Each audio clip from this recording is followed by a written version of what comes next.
ಶುದ್ಧ ಬ್ರಹ್ಮಣೇ ನಮಃ.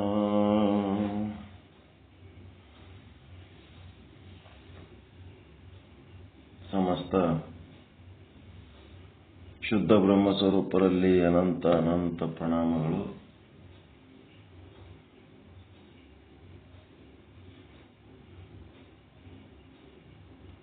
ಬೆಳಿಗ್ಗೆ ಇವತ್ತು ನಾನು ಜಾಯಿನ್ ಆದಾಗ ಈಶ್ವರ ಚಚಡಿ ಗುರುಗಳ ಒಂದು ಮೆಲುಕು ಕಾರ್ಯಕ್ರಮ ನಡೆದಿತ್ತು. ಕೇಳಿ ಬಹಳ ಆನಂದ ಆಗಿಬಿಡ್ತು. ಎಂತ ಯೋಗ್ಯತೆ ಸಂಪಾದನೆ ಮಾಡ್ಯಾರಲ್ಲಪ್ಪ ಅಂತ. ನಿಮಗೆ ಎಲ್ಲರಿಗೆ ಸ್ವತಂತ್ರವಾಗಿ ವಿಚಾರ ಸಾಗರ, ವಿಚಾರ ಚಂದ್ರೋದಯ ಹೇಳುವಂತ ಯೋಗ್ಯತೆ ಸಂಪಾದಿಸಿಕೊಂಡಿರಿ. ಅದನ್ನ ಚೆನ್ನಾಗಿ ಅರ್ಥ ಮಾಡ್ಕೊಂಡಿರಿ, ಚೆನ್ನಾಗಿ ಅರ್ಧ ಕುಡಿದು ಬಿಟ್ಟಿರಿ. ಅದು ನೋಡಿದ್ರೆ ಬಹಳ ಆನಂದ ಆಗ್ತದ. ಈ ಒಂದು ನಿಮಗ ಅದು ತಿಳ್ಕೊಂಡಾಗ ನಿಮಗ ಆನಂದ, ನಿಮಗ ಸ್ವಂತಕ್ಕೆ ಆನಂದ ಆಗ್ಯದ ಇಲ್ಲರಿ?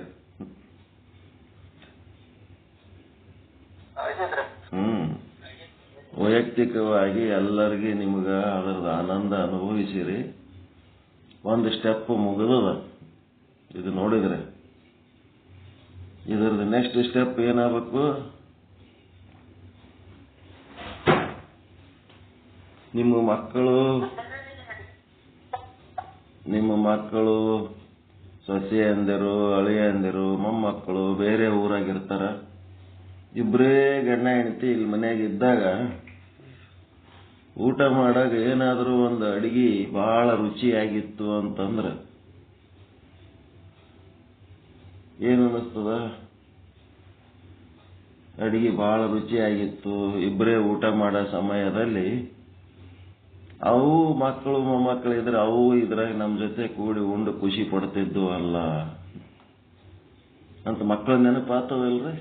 ಏನಾರ ಒಂದು ಸಂತೋಷ ಪಡುವ ಸಂದರ್ಭದಲ್ಲಿ, ಏನಾದರೂ ಒಂದು ಕಾರ್ಯಕ್ರಮದಲ್ಲಿ ಸಂತೋಷ ಪಡುವಾಗ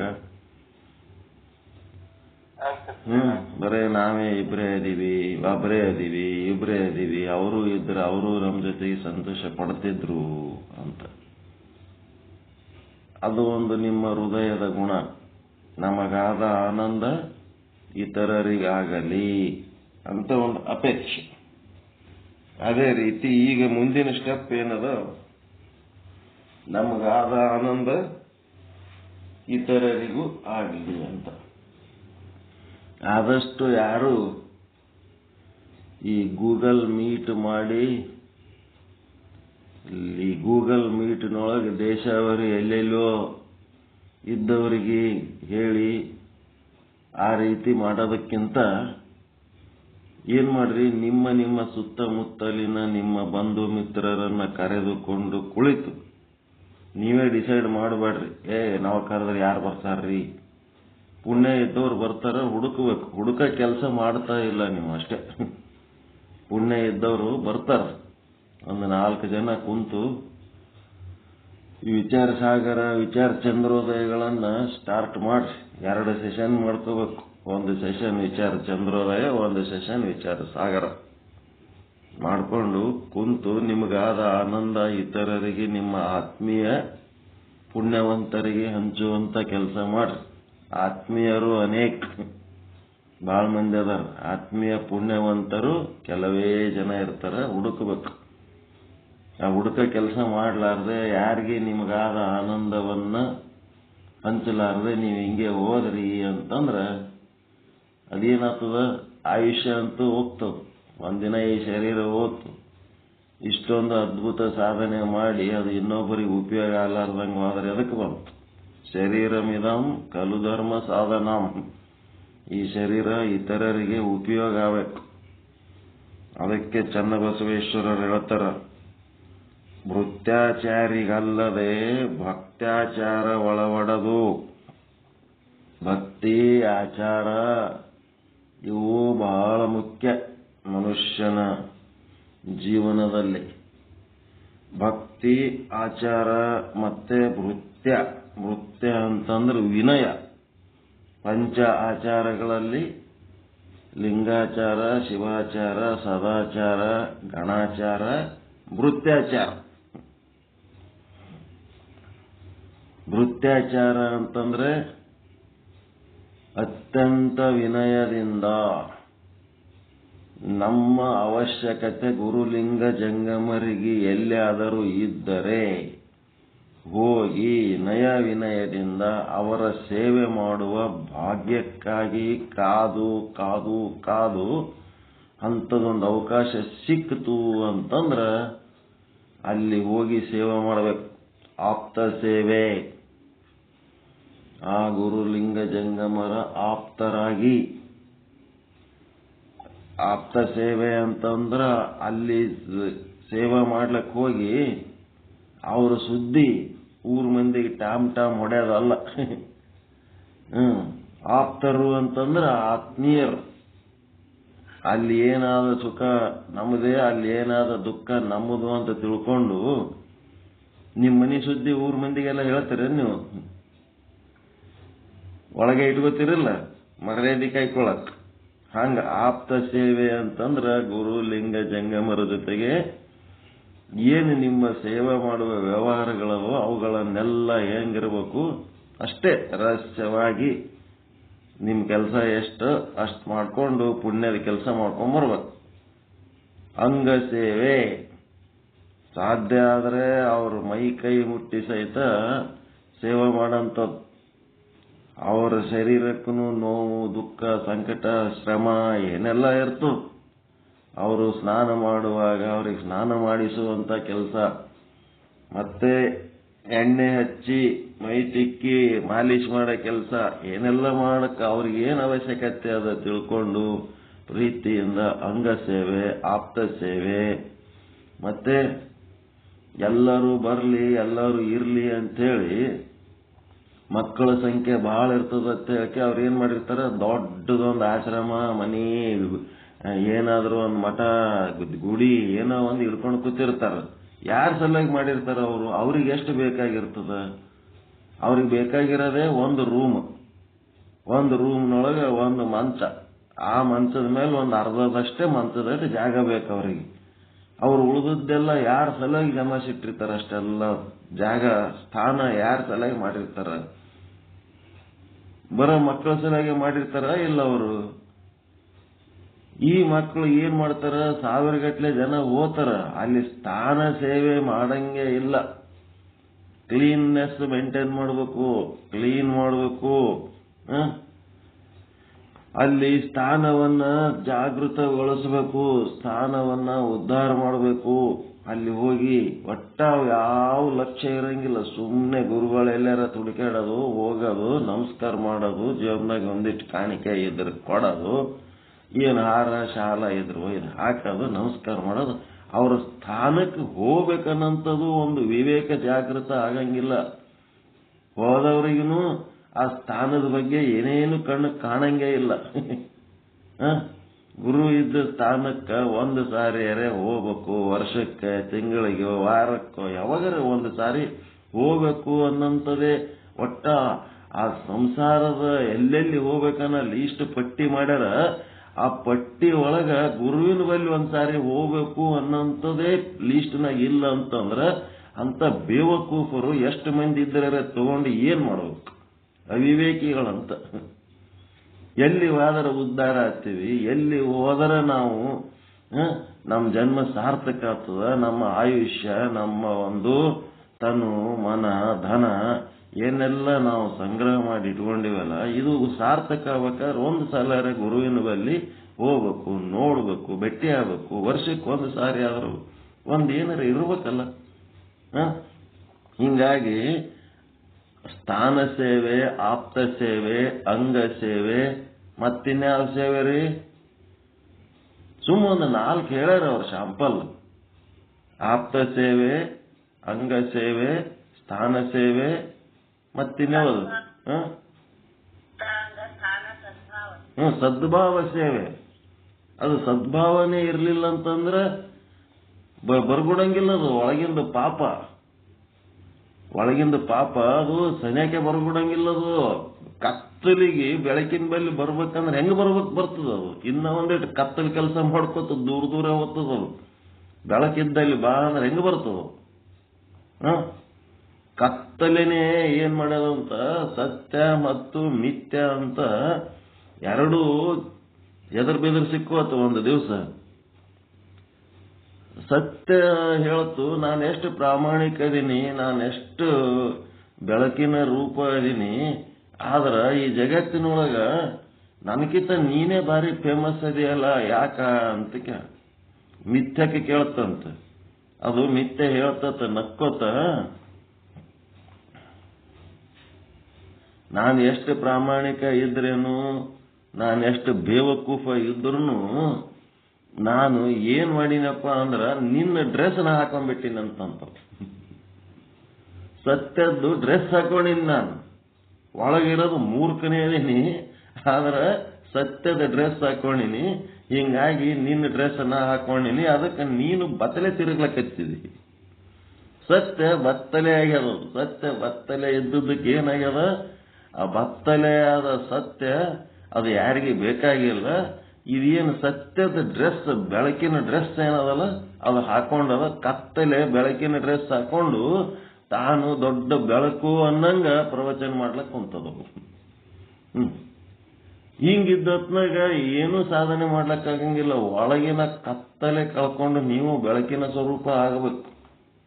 ಹಂಗಾದಾಗೆ ನಿಮ್ಮದು ಒರಿಜಿನಲ್ ಪರಿಪಕ್ವತೆ ಹೊರಗೆ ಬರ್ತವೆ. ಆ ಪರಿಪಕ್ವತೆ ಹೊರಗೆ ಬಂದಾಗೆ ಏನಾಗ್ತದ? ನಿಮ್ಮ ಹತ್ರ ಒಂದಿಷ್ಟು ದುಂಬಿಗಳು, ಒಂದಿಷ್ಟು ಪಕ್ಷಿಗಳು ಬರ್ತಾವ. ಇಲ್ಲ ಅಂತಂದ್ರೆ ಯಾರು ಸನೇಕ ಬರಂಗಿಲ್ಲ. ಕತ್ತಲೆ ಇದ್ದು ಬೆಳಕಿನ ರೂಪದ ಮಾತುಗಳು ಆಡತ್ತಾ ಇದ್ದೇವಂತಂದ್ರೆ ಆಗಂಗಿಲ್ಲ. ನಾವು ಕತ್ತಲೆಯಲ್ಲಿ ಇದ್ದಿದ್ದ ಲಕ್ಷಣಗಳು ನಾವು ಏನ್ ಮಾಡ್ಲಕತ್ತೀವಿ? ಆಪ್ತ ಸೇವೆ ಇಲ್ಲ, ಅಂಗ ಸೇವೆ ಇಲ್ಲ, ಸ್ಥಾನ ಸೇವೆ ಇಲ್ಲ, ಸದ್ಭಾವ ಸೇವೆ ಇಲ್ಲ, ಯಾವ ಸೇವೆಗಳು ಇಲ್ಲ. ಅದಕ್ಕೆ ಅವ್ರು ಏನ್ ಹೇಳ್ತಾರ? ಭೃತ್ಯಾಚಾರಿ ಅತಿ ವಿನಯದಿಂದ ಈ ರೀತಿಯಾದಂತ ಭೃತ್ಯಾಚಾರಿ ಇರಬೇಕು. ಅವನು ಆ ರೀತಿ ಇರ್ಲಿಲ್ಲ ಅಂತಂದ್ರೆ ಅವನಿಗೆ ಭಕ್ತಿನೂ ಅಳವಡಂಗಿಲ್ಲ, ಅವನಿಗೆ ಆಚಾರಗಳನ್ನು ಅಳವಡಂಗಿಲ್ಲ. ಆದ್ರೆ ಈ ಒಂದು ನಾಗರತ್ನಮ್ಮವ್ರು ಏನ್ ಹೇಳಿದ್ರು? ಚನ್ನ ಬಸವಣ್ಣನವರ ವಿಚಾರ ಸಾಗರ ಹೇಳ್ತಾರ ಅಂತ ಹೇಳಿದ್ರಿ. ಚನ್ನ ಬಸವಣ್ಣನವರ ವಿಚಾರ ಸಾಗರ ಅಲ್ಲ, ಇದು ವಚನ ಸಾಹಿತ್ಯ ಅಂತ ನಾನು ಅನ್ಲಕ್ ಬರ್ತಿರ್ತಾ ಇಲ್ಲ.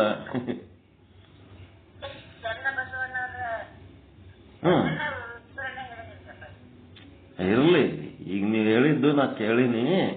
ಚನ್ನ ಬಸವಣ್ಣನವರು ವಿಚಾರ ಸಾಗರ, ವಿಚಾರ ಸಾಗರನೇ ಅದು. ಮತ್ತೆ ಈಗ ಬರೇ ಆಚಾರ ಒಂದೇ ಮಾಡಿದ್ರೆ ಉಪಯೋಗ ಆಗಂಗಿಲ್ಲ. ಒಂದಿಷ್ಟು ಮಂದಿ ಏನದಾರ ಅಂತಂದ್ರ ಮಠದಾಗ, ಆಶ್ರಮದಾಗ ಒಂದಿಷ್ಟು ಮಂದಿ ಸೇವಾ ಮಾಡೋರು ಅದಾರ. ಅವ್ರು ಎಂಥವ್ರು ಅದಾರ ಅಂದ್ರೆ ಇವೆಲ್ಲ ಮಾಡ್ತಿರ್ತಾರ. ಅವ್ರು ಆಪ್ತ ಸೇವೆ, ಅಂಗ ಸೇವೆ, ಸ್ಥಾನ ಸೇವೆ, ಸದ್ಭಾವ ಸೇವೆ, ಅಲ್ಲೇ ಕಸ ಹೊಡ್ಕೊಂಡು ಅಲ್ಲೇ ಬದುಕ್ಲಕತ್ತಾರ ಅವರು. ಆದ್ರೆ ಗುರುಗಳು ಅಲ್ಲಿ ಜ್ಞಾನದ ಪ್ರವಚನಗಳು ಅವೆಲ್ಲ ಮಾಡೋ ಟೈಮ್ನಾಗ ಅವ್ರು ಹೆಂಗಿರ್ತಾರ ಅಂತಂದ್ರೆ ತಮಗೆ ಸಂಬಂಧ ಇರ್ಲಾರ್ದಂಗಿರ್ತಾರ. ಇದು ಭಾರಿ ಮಜಾ. ಅವರು ಸಂಬಂಧ ಇರ್ಲಾರ್ದಂಗಿರ್ತಾರ. ಅವ್ರ ಗುರುಗಳ ಪ್ರವಚನ ಹೇಳ್ತಾರ, ಅದು ಕೇಳೋರು ಬೇರೆ ಯಾರೋ, ನಮಗ್ ಸಂಬಂಧ ಇಲ್ಲ ಅನ್ನಂಗಿರ್ತಾರ. ಅಲ್ಲಿ ಸೇವಕರು, ಮಠದೊಳಗಿನ ಸೇವಕರು ಹಂಗೆ ಇರ್ತಾರಲ್ರಿ ಅವರು. ಮಠದೊಳಗಿನ ಸೇವಕರು ಮಠದಾಗ ಸೇವಾ ಮಾಡೋರಿಗೆ ಈ 4 ಭಾಗ್ಯಗಳು ಸಿಕ್ಕಿರ್ತದ. ಅವರಿಗೆ ವೃತ್ಯ ಭಾವ ಇರ್ತದ, ಸ್ಥಾನ ಸೇವೆ, ಅಂಗ ಸೇವೆ, ಆಪ್ತ ಸೇವೆ, ಸದ್ಭಾವ ಸೇವೆ ಎಲ್ಲ ಮಾಡೋದು ಸಿಕ್ಕಿರ್ತದ. ಆದ್ರ ಅವರಿಗೆ ಗುರು ಹೇಳ ಜ್ಞಾನವನ್ನು ಕೇಳಿ ಅದು ನಮ್ಮ ಸಲುವಾಗಿ ಹೇಳಕತ್ತಾರ.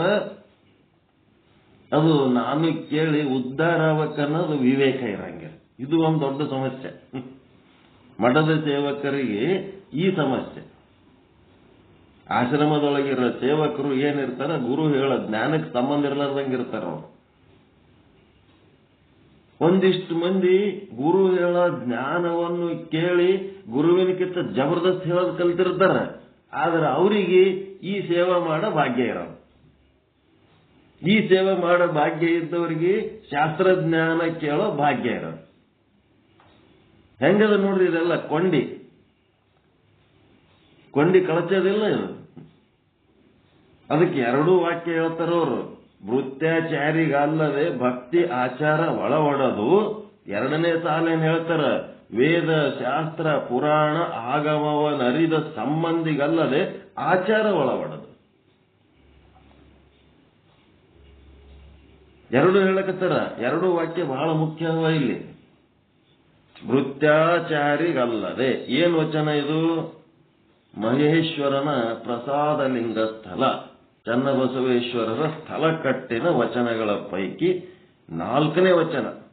ಈ 4ನೇ ವಚನದೊಳಗೆ ಗಟ್ಟಿಮುಟ್ಟಾಗಿ ಹೇಳಕತ್ತಾರ, ನೀವು ಬರೇ ಶಾಸ್ತ್ರ ಓದಿ ವಿಚಾರ ಸಾಗರ, ಸಿದ್ಧಾಂತ ಶಿಖಾಮಣಿ, ವಿಚಾರ ಚಂದ್ರೋದಯ, ಉಪನಿಷತ್ತು, ಮತ್ತಿನ್ನೇನು ಓದ್ಲಕತ್ತಾರಲ್ಲ, ವೇದಗಳು, ಆಗಮಗಳು, ಭಗವದ್ಗೀತೆಗಳು, ಮತ್ತಿನ್ನೇನೇನು ಶಾಸ್ತ್ರಗಳು ಹಿಡ್ಕೊಂಡಿರಿ. ನಾವು ಹೇಳಿವಿ ವಿಶ್ವದೊಳಗ ಎಷ್ಟು ಧರ್ಮ ಗ್ರಂಥಗಳದವ, ಮನುಷ್ಯನ ಉದ್ಧಾರಕ್ಕೆ ಅದವ, ಎಲ್ಲಾ ಶಾಸ್ತ್ರಗಳ ಬಗ್ಗೆ ಸಂಕ್ಷಿಪ್ತವಾದ ಒಂದು ಏನಿರಲಿ ಮಾಹಿತಿ ಇರಲಿ. ಎಲ್ಲ ಶಾಸ್ತ್ರಗಳ ಬಗ್ಗೆ ಸಂಕ್ಷಿಪ್ತವಾದ ಮಾಹಿತಿಗಳು ಗೊತ್ತಿರಲಿ.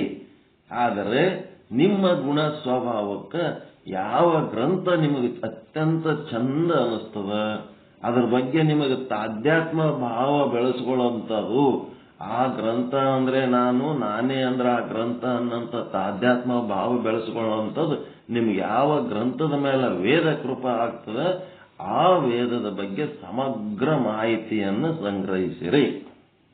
ಇಲ್ಲಿ ನಮ್ಮಲ್ಲಿ ವಿಚಾರ ಸಾಗರ ಯಾಕೆ ಹಿಡ್ಕೊಂಡಿವಿ ಅಂದ್ರೆ, ನಮಗೆ ವಿಚಾರ ಸಾಗರದ ಜೊತೆಗೆ ತಾಧ್ಯಾತ್ಮ ಭಾವ, ವಿಚಾರ ಚಂದ್ರೋದಯದ ಬಗ್ಗೆ ತಾಧ್ಯಾತ್ಮ ಭಾವ ನಮಗೆ ಆ ರೀತಿ ಅಳವಟ್ಟದ್ದಕ್ಕೆ, ನಮ್ಮ ಗರಡಿಯಲ್ಲಿ ನೀವು ಸಾಧನೆ ಮಾಡ್ಲಕತ್ತಿದ್ದಕ್ಕೆ ಈ ರೀತಿಯಾದ ಒಂದು ಉದಾಹರಣೆ ಅಷ್ಟೇ. ನಿಮಗೆ ಎಲ್ಲರೂ ವಿಚಾರ ಸಾಗರನೇ ಹಿಡ್ಕೋರಿ, ಎಲ್ಲರೂ ವಿಚಾರ ಚಂದ್ರೋದಯನೇ ಹಿಡ್ಕೋಬೇಕಂತೇನಿಲ್ಲ.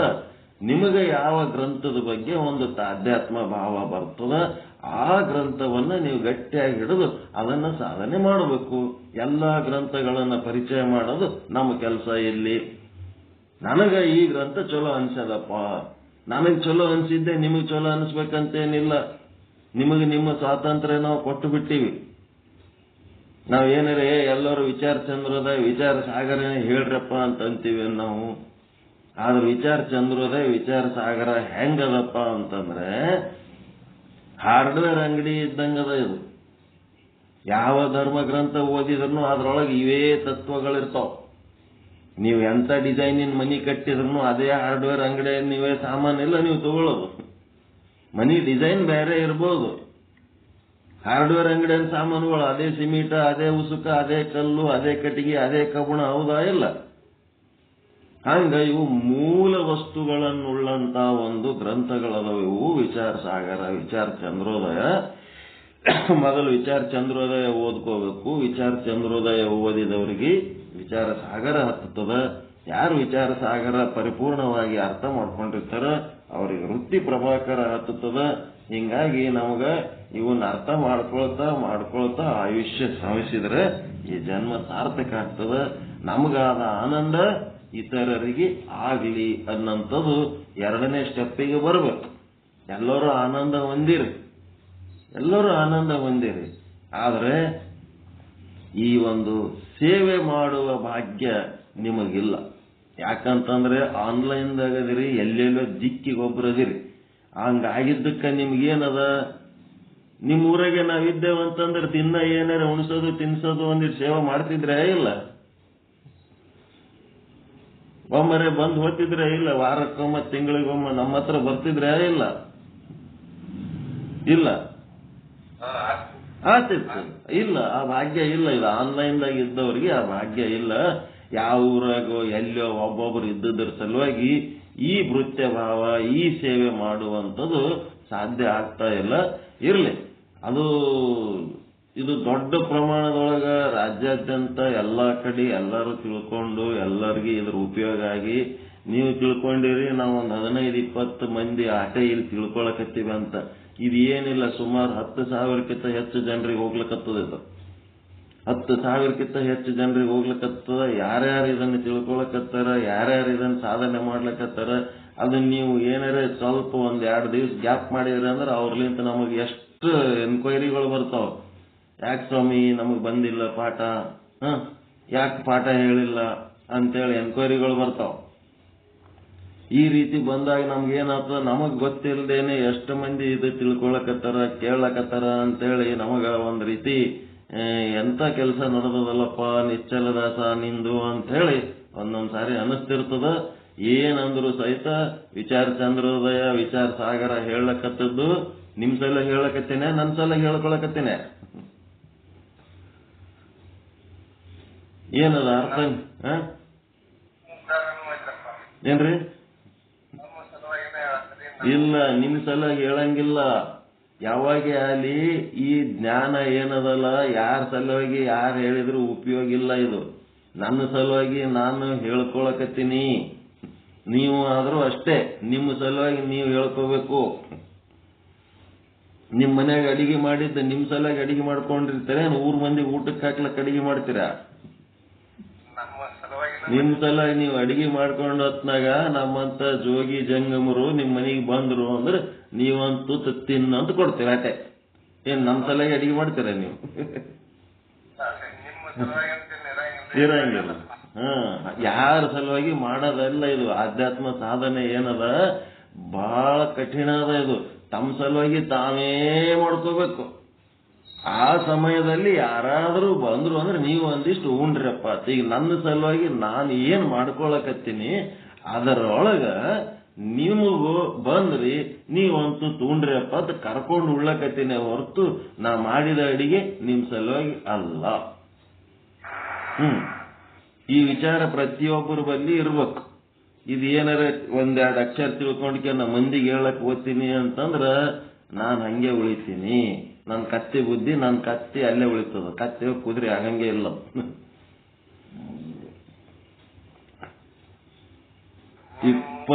ಎಷ್ಟನೇ ತಾರೀಕು ರೀ ಇವತ್ ಮೆಲುಕು ಮಾಡಿದ್ದು ಚಚಡಿ ಅವರ? ಎಷ್ಟನೇ ತಾರೀಕು? 8/3/25, ಮಾರ್ಚ್ 25. ಈಗ ಮಾರ್ಚ್ 26 ನಡೆದ ಮೆಲುಕು ಕಾರ್ಯಕ್ರಮ. ಹೆಂಗದಪ್ಪ ಅಂದ್ರ ಏನ್ರಿ 8/3 ಅದೇ ಹೇಳಿದ್ರು ಮಾರ್ಚ್ 25. ಅದೇ ಮಾರ್ಚ್ 25. ನಾವೆಲ್ಲಿದೀವಿ? ಮಾರ್ಚ್ 26ರಾಗದೀವಿ ನಾವು. ಮಾರ್ಚ್ ಮುಗಿಲಕತ್ತದ. ಒಂದು ವರ್ಷ ಹಿಂದದೀವಿ ಮೆಲುಕ್ನಾಗ. ಮೆಲುಕು ಕಾರ್ಯಕ್ರಮದಾಗ 1 ವರ್ಷ ಹಿಂದದೀವಿ ಅಂದ್ರೆ 360 ಪಾಠಗಳು ಹಿಂದದೀವಿ ಮೆಲುಕು ಮಾಡೋದ್ರಾಗ. ಎಲ್ಲರೂ ಸೇರಿ ಆದಷ್ಟು ಫಾಸ್ಟ್ ಮೆಲುಕು ಮಾಡಿ ಗುರುವಿನ ಸಮೀಪ ಬಂದು ಗುರುವಿನ ಬೆರಳ ಹಿಡ್ಕೊಂಡು ಹಿಂದೆ ಬಿದ್ರೆ ಹೆಂಗೆ ಮಾಡ್ಬೇಕು ನಾವು? ಗುರು ಒಂದು ದಾರ್ಯಾಗ, ಶಿಷ್ಯ ಎಲ್ಲೋ ಹಿಂದ ಅದೇ ದಾರ್ಯಾಗೆ ಬರ್ಲಕತ್ತಾನೆ. ಎಲ್ಲೋ ಭಯಂಕರ ದೂರ ಇದ್ರೆ ಹೆಂಗ್ ಮಾಡ್ಬೇಕು ಕೆಲಸ? ಎಲ್ಲರೂ ಅದನ್ನ ಬಡ ಬಡ ಬಡ ಮೆಲುಕು ತಗೊಂಡು ಫಾಸ್ಟ್ ಆಗಿ ಮುಗಿಸಿ ಇಬ್ರು ಹೆಂಗಾಗ್ಬೇಕಂದ್ರ ಗುರು 1 ಹೆಜ್ಜೆ ಇಟ್ರೆ ನೀವು 1 ಹೆಜ್ಜೆ ಇಡ್ಬೇಕು. ಆ ರೀತಿ ಬರ್ಬೇಕೀಗ. ಬಹಳ ಹಿಂದೆ ಬಿದ್ದಿರಿ. 1 ವರ್ಷ ಹಿಂದದ ಇದು ಮೆಲುಕು ಕಾರ್ಯಕ್ರಮ. ಎಲ್ಲರೂ ಸಂಕಲ್ಪ ಮಾಡಿ ಫಾಸ್ಟ್ ಆಗಿ ಮುಗಿಸ್ರಿ. ಇನ್ನ 360 ಅವು ಹ್ಯಾಂಗ್ ಮೆಲುಕು ಮಾಡಿ ಮುಗಿಸ್ತೀರಿ ನೋಡ್ರಿ. ಬೇಕಾದಷ್ಟು ಟೈಮ್ ಕೊಟ್ಟಿವಿ. ಬೆಳಿಗ್ಗೆ ಸ್ಲಾಟ್ ಅದ, ಸಾಯಂಕಾಲ ಸ್ಲಾಟ್ ಅದ, ರಾತ್ರಿ ಸ್ಲಾಟ್ ಅದ. ಸಮಯಾವಕಾಶ ಬೇಕಾದಟ್ಟದ. ಸೋಮಾರಿತನ ಬಿಡ್ರಿ. ಆಕ್ಟಿವ್ ಆಗಿ ಕೆಲಸ ಮಾಡ್ರಿ. ನಿಮ್ಮ ಉದ್ಧಾರಕ್ಕಾಗಿ ನೀವು ಮಾಡಬೇಕು. ಮತ್ತ ಮೆಲುಕು ಕಾರ್ಯಕ್ರಮಗಳು ಮಾಡಿ ಮಾಡಿ ಮಾಡಿ ನೀವು ಪರ್ಫೆಕ್ಟ್ ಆದ್ರಿ ಅಂತಂದ್ರ ನೀವೇ ಸ್ವತಂತ್ರವಾಗಿ ಈಗ ನಿಮ್ಮ ಒಳಗೆ ವಿಚಾರದ ಸಾಗರ ಆರಾಮ ನಾನು ಇನ್ನೊಬ್ಬರಿಗೆ ಹೇಳಬಲ್ಲೆ ಅನ್ನೋಂಥ ಶಕ್ತಿ ಬಂದದ ಇಲ್ಲ?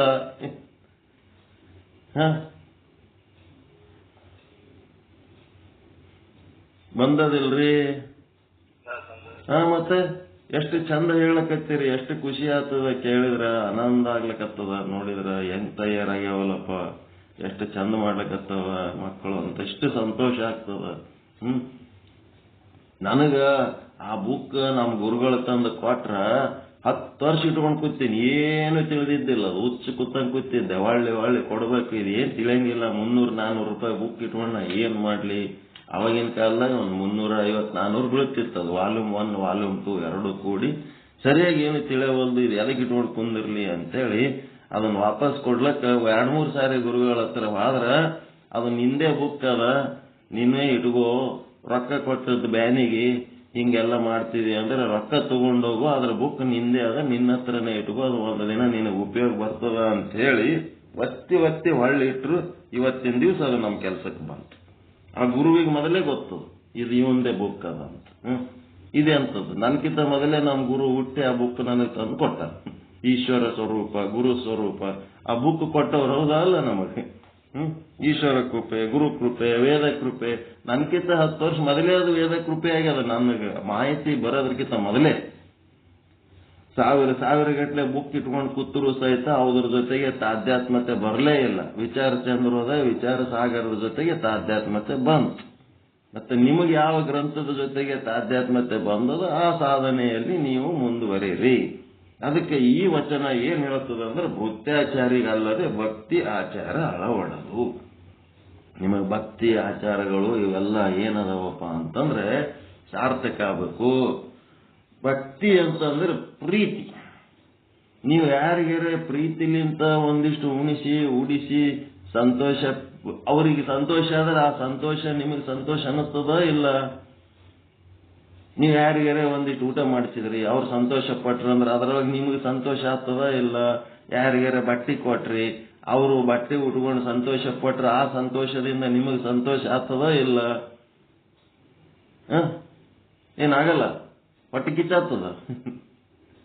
ಯಾರಿಗಾರ ಉಣಿಸಿ ಸಂತೋಷ ಪಟ್ರ, ಅವ್ರು ಖುಷಿ ಪಟ್ರೆ ನಿಮ್ಗೆ ಹೊಟ್ಟೆ ಕಿಚ್ಚಾಗ್ತದ, ನಿಮಗೆ ಸಂತೋಷ ಆಗ್ತದ್ರಿ. ದಾಸೋಹ ಭಾವ.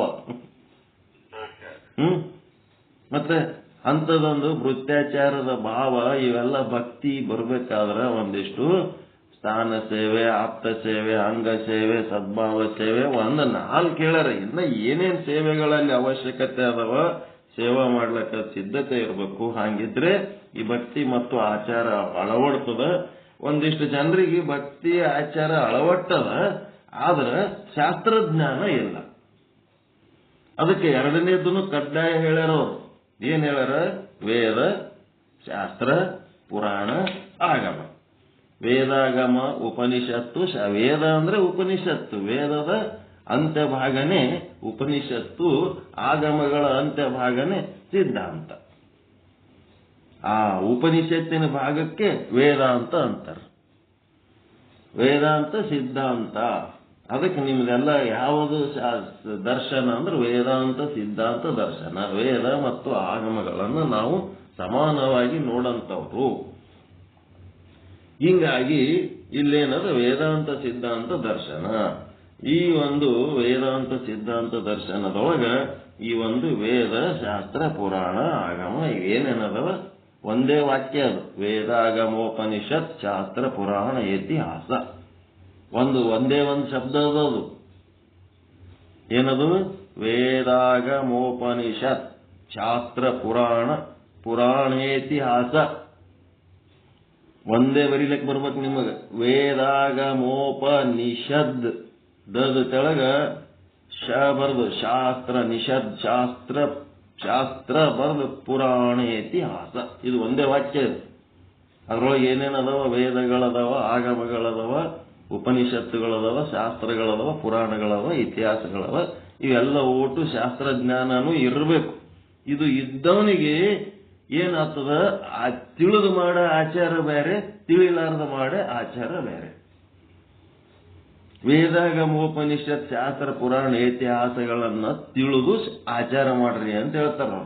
ತಿಳಿಲಾರ್ದೆ ಹಿಂದಿನ ಹಿರಿಯರು ಹಾಕ್ಯಾರ ಪದ್ಧತಿ, ಅದ್ರ ಪ್ರಕಾರ ನಾವು ಮಾಡ್ಲಕತ್ತೀವಿ, ಅದಿಟ್ಟು ಮಾಡಿದ್ರೆ ಆಯ್ತು ಸಾರ್ಥಕ ಆಗ್ತದ. ಹಂಗಿಲ್ಲ. ತಿಳಿದು ಮಾಡ್ರಿ, ತಿಳಿಲಾರ್ದೆ ಮಾಡಬೇಡ್ರಿ. ತಿಳಿದು ಮಾಡ್ರಿ, ತಿಳಿಲಾರ್ದೆ ಮಾಡಬೇಡ್ರಿ. ಯಾವುದೋ ಒಂದು ಮಠದೊಳಗ ಗುರು ಪೂಜೆ ಮಾಡ್ಕೊಳ್ಳೋ ಟೈಮ್ನಾಗ ಬೆಕ್ಕು ಅಡ್ಡಾಡ್ ಬರ್ತಿತ್ತಂತ. ಅದಕ್ಕ ಗುರುಗಳು ಏನ್ ಮಾಡ್ಬಿಟ್ರತ್ತ, ಬ್ಯಾಸರ ಮಾಡ್ಕೊಂಡು ಪೂಜೆ ಮಾಡಾಗ ಅಡ್ಡಾಡ್ ಬಂದು ಆ ಕಡೆ ಈ ಕಡೆ ಎಗರಾಡ್ತದ, ಪೂಜೆ ಸಾಮಾನುಗಳು ಕೆಡುತ್ತದ. ಮತ್ತೇನ್ ಮಾಡ್ತದ, ಕೈಯಾಗಿ ಲಿಂಗ ಹಿಡ್ಕೊಂಡು ಧ್ಯಾನ ಮಾಡ್ಕೊತ ಕೂತಿರ್ತೀವಿ, ಮೈ ಮೇಲೆ ಹಾರಿಬಿಡ್ತದ, ಕೈಯನ್ ಲಿಂಗ ಎಲ್ಲೋ ತೆಳಗ್ ಬೀಳಂಗ ಆಲಕತ್ತದ. ನಿನ್ನಂತೂ ಪೂರಾ ಹಿಂಗಾಗಿ ಮನಸ್ಸಿಗೆ ಸಮಾಧಾನ ಇಲ್ಲಪ್ಪ ಬೆಕ್ಕಿನ ಕಾಲಾಗ. ಅದಕ್ಕ ಪೂಜಾಕ್ ಬರ್ರಿ ಗುರುಗಳೇ ಅಂತ ಶಿಷ್ಯರ ಕರೆದಾಗ ಗುರುಗಳೇನ್ ಹೇಳಿದ್ರಂತ, ಮೊದಲ ಬೆಕ್ಕೆಲ್ಲದ ಹುಡುಕಾಡಿ ತಂದಲ್ಲಿ ಕಂಬಕ್ಕೆ ಕಟ್ಟಿದ್ರೆ ನಾನು ಪೂಜಾಕ್ ಬರ್ತೀನಿ.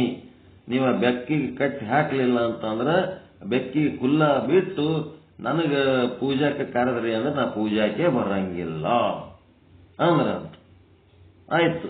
ಅದು ಬೆಕ್ಕು ಡಿಸ್ಟರ್ಬ್ ಮಾಡ್ತದತ್ತೆ, ಅದಕ್ಕೆ ಕಟ್ಟಿ ಹಾಕೋದೊಂದು ಸಂಪ್ರದಾಯ ಚಾಲು ಆಗ್ಬಿಡ್ತು. ಈಗ ಮುಂದ ಶಿಷ್ಯರು ಹೋಗ್ಬಿಟ್ರು, ಎದಕ್ಕೆ ಕಟ್ಟಿ ಹಾಕ್ತಾರತ್ತೆ ಗೊತ್ತಿಲ್ಲ. 20-30 ವರ್ಷನೂ ಅದು ಸೇವಕರು ಅಂತ ಅಂದ್ಮೇಲೆ ಅವು ಗೃಹಸ್ಥಾಶ್ರಮಿಗಳಾಗಿ ಮದುವೆ ಪದವಿ ಮಾಡ್ಕೊಂಡು ಅವ್ರು ಹೋಗ್ಬಿಟ್ರು ಅಂತಂದ್ರೆ ಮತ್ತೆ ಹೊಸ ಶಿಷ್ಯರು ಬರ್ತಿರ್ತಾರೆ. ಅಲ್ಲಿ ಅವ್ರು ಏನ್ ತಿಳ್ಕೊಂಡ್ಬಿಟ್ರು, ಗುರುಗಳಿಗೆ ಪೂಜೆ ಕರೆಯೋದ್ರಿಕ್ಕಿಂತ ಮೊದಲ ಕಂಬಕ್ಕೊಂದು ಬೆಕ್ಕು ಕಟ್ಟಿ ಹಾಕೋದು ಒಂದು ಈ ಮಠದ ಸಂಪ್ರದಾಯ ಅಂತ ತಿಳ್ಕೊಂಡ್ಬಿಟ್ರು. ಅವ್ರು ತಿಳ್ಕೊಂಡು ಏನ್ ಮಾಡ್ತಿದ್ರು, ಪೂಜೆಗೆ ಕರೆಯೋದ್ರಿಕ್ಕಿಂತ ಮೊದಲ ಓಣ್ಯಾಗ ಎಲ್ಲೋ ಹೋಗಿ ಯಾರ ಮನ್ಯಾಗಾರ ಬೆಕ್ಕಿತ್ತಂದ್ರ ಅದನ್ನ ಹಿಡ್ಕೊಂಡು ತಂದು ಆ ಕಂಬಕ್ಕೆ ಕಟ್ಟುತ್ತಿದ್ರು. ಗುರುಗಳೇ ಬೆಕ್ಕು ಕಟ್ಟಿವಿ ಬರ್ರಿ ಸ್ನಾನಕ್ಕೆ. ನೋಡ ಅದು ಏನಾಯ್ತು, ಸಂಪ್ರದಾಯ ಆ ಮಂದಿ ಮನೆಯನ್ನು ಬೆಕ್ಕು ಬಂದು ಇವ್ರು ಪೂಜೆ ಮಾಡಕ್ ಡಿಸ್ಟರ್ಬ್ ಮಾಡ್ತಿತ್ತ ಏನದು? ಇವ್ರು ಮಠದನ್ನು ಬೆಕ್ಕು ಡಿಸ್ಟರ್ಬ್ ಮಾಡ್ತದಂತ ಕಟ್ತಿದ್ರು. ಆ ಬೆಕ್ಕನು ಹೋಯ್ತು, ಆ ಶಿಷ್ಯರು ಹೋದ್ರು. ಆದ್ರ ಯಾವ್ದೋ ಬೆಕ್ಕು ತಂದು ಕಟ್ಲಕತ್ತಾರ ಅಂದ್ರೆ ಏನಾಯ್ತು, ಇಲ್ಲಿ ವೇದ ಆಗಮ ಶಾಸ್ತ್ರಗಳ ಜ್ಞಾನ ಇಲ್ಲದೆ ಮಾಡುವ ಆಚಾರ ಏನಾಗ್ತದಂದ್ರ ಈ ಬೆಕ್ಕು ಕಟ್ಟಿ ಪೂಜಾ ಕರೆ ಅಂತ ಶಿಷ್ಯರ ತಯಾರಾಗ್ತದೆ. ಎದಕ್ಕೆ ಹೇಳಿದ್ರು, ಆ ಬೆಕ್ಕೆ ಹೋದ್ಮೇಲೆ ಕಟ್ಟ ಅವಶ್ಯಕತೆ ಆದೇನಲ್ಲಿ. ತಿಳಿಲಾರದ ಮಾಡುವ ಸಂಪ್ರದಾಯಗಳು ಹಿಂಗಿರ್ತಾವ. ತಿಳಿದು ಮಾಡ್ರಿ. ಸಂಪ್ರದಾಯಗಳು ಮಾಡ್ತಿರ್ಬೇಕು.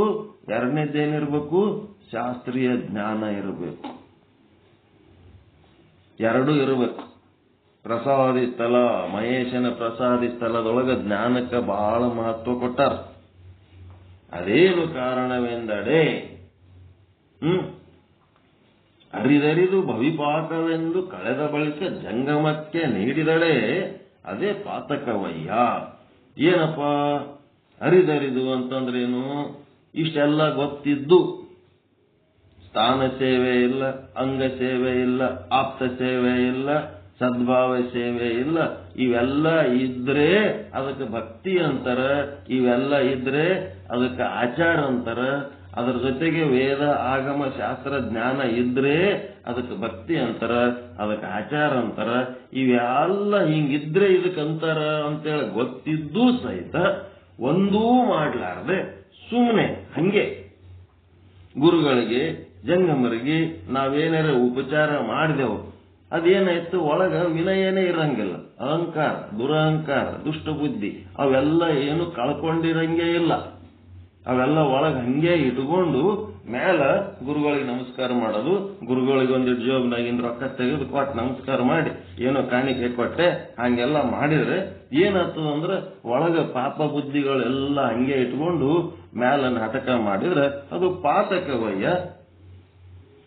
ಅದು ಮಹಾಪಾತಕ. ಅದರಿಂದ ಏನು ಉಪಯೋಗ ಇಲ್ಲದು, ವೇಸ್ಟ್ ಅದು.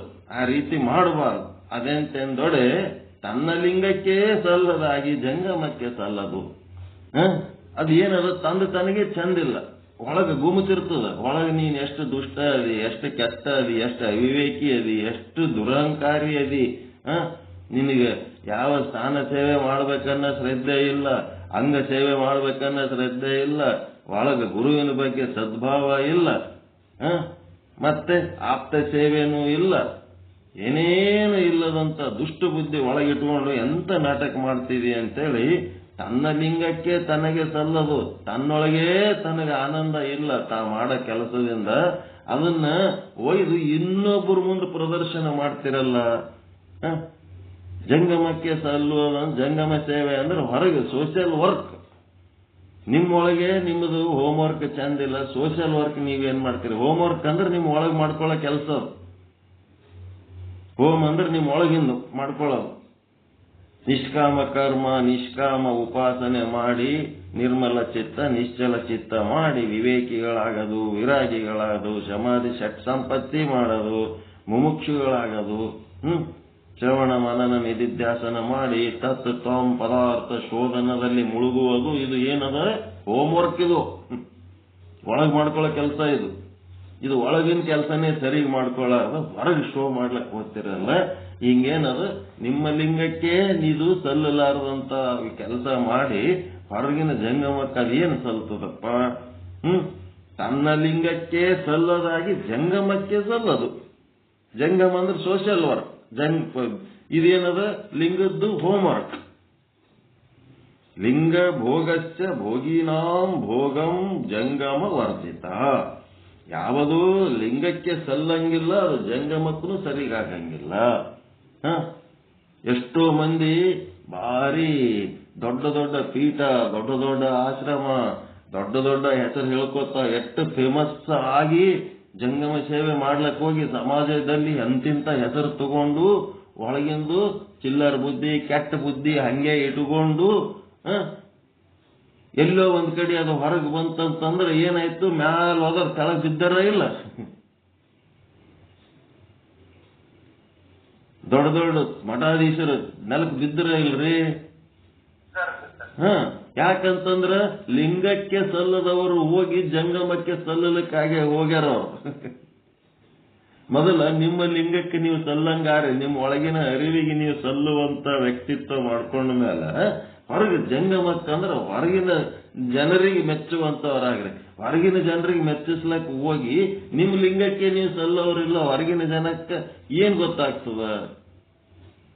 ಹೊರಗಿನ ಜನರು ನಿಮ್ಮದು ವ್ಯಕ್ತಿತ್ವ ನೋಡ್ತಾರ, ಕಾಯ ವಾಚ ಮನಸ ನಿಮ್ದೇನದ ಒಂದಿಷ್ಟು ವಿಚಾರಗಳ ನೋಡ್ತಾರ, ಚಲೋ ಅರಪ್ಪ ಅಂತ ನಂಬುತ್ತಾರ.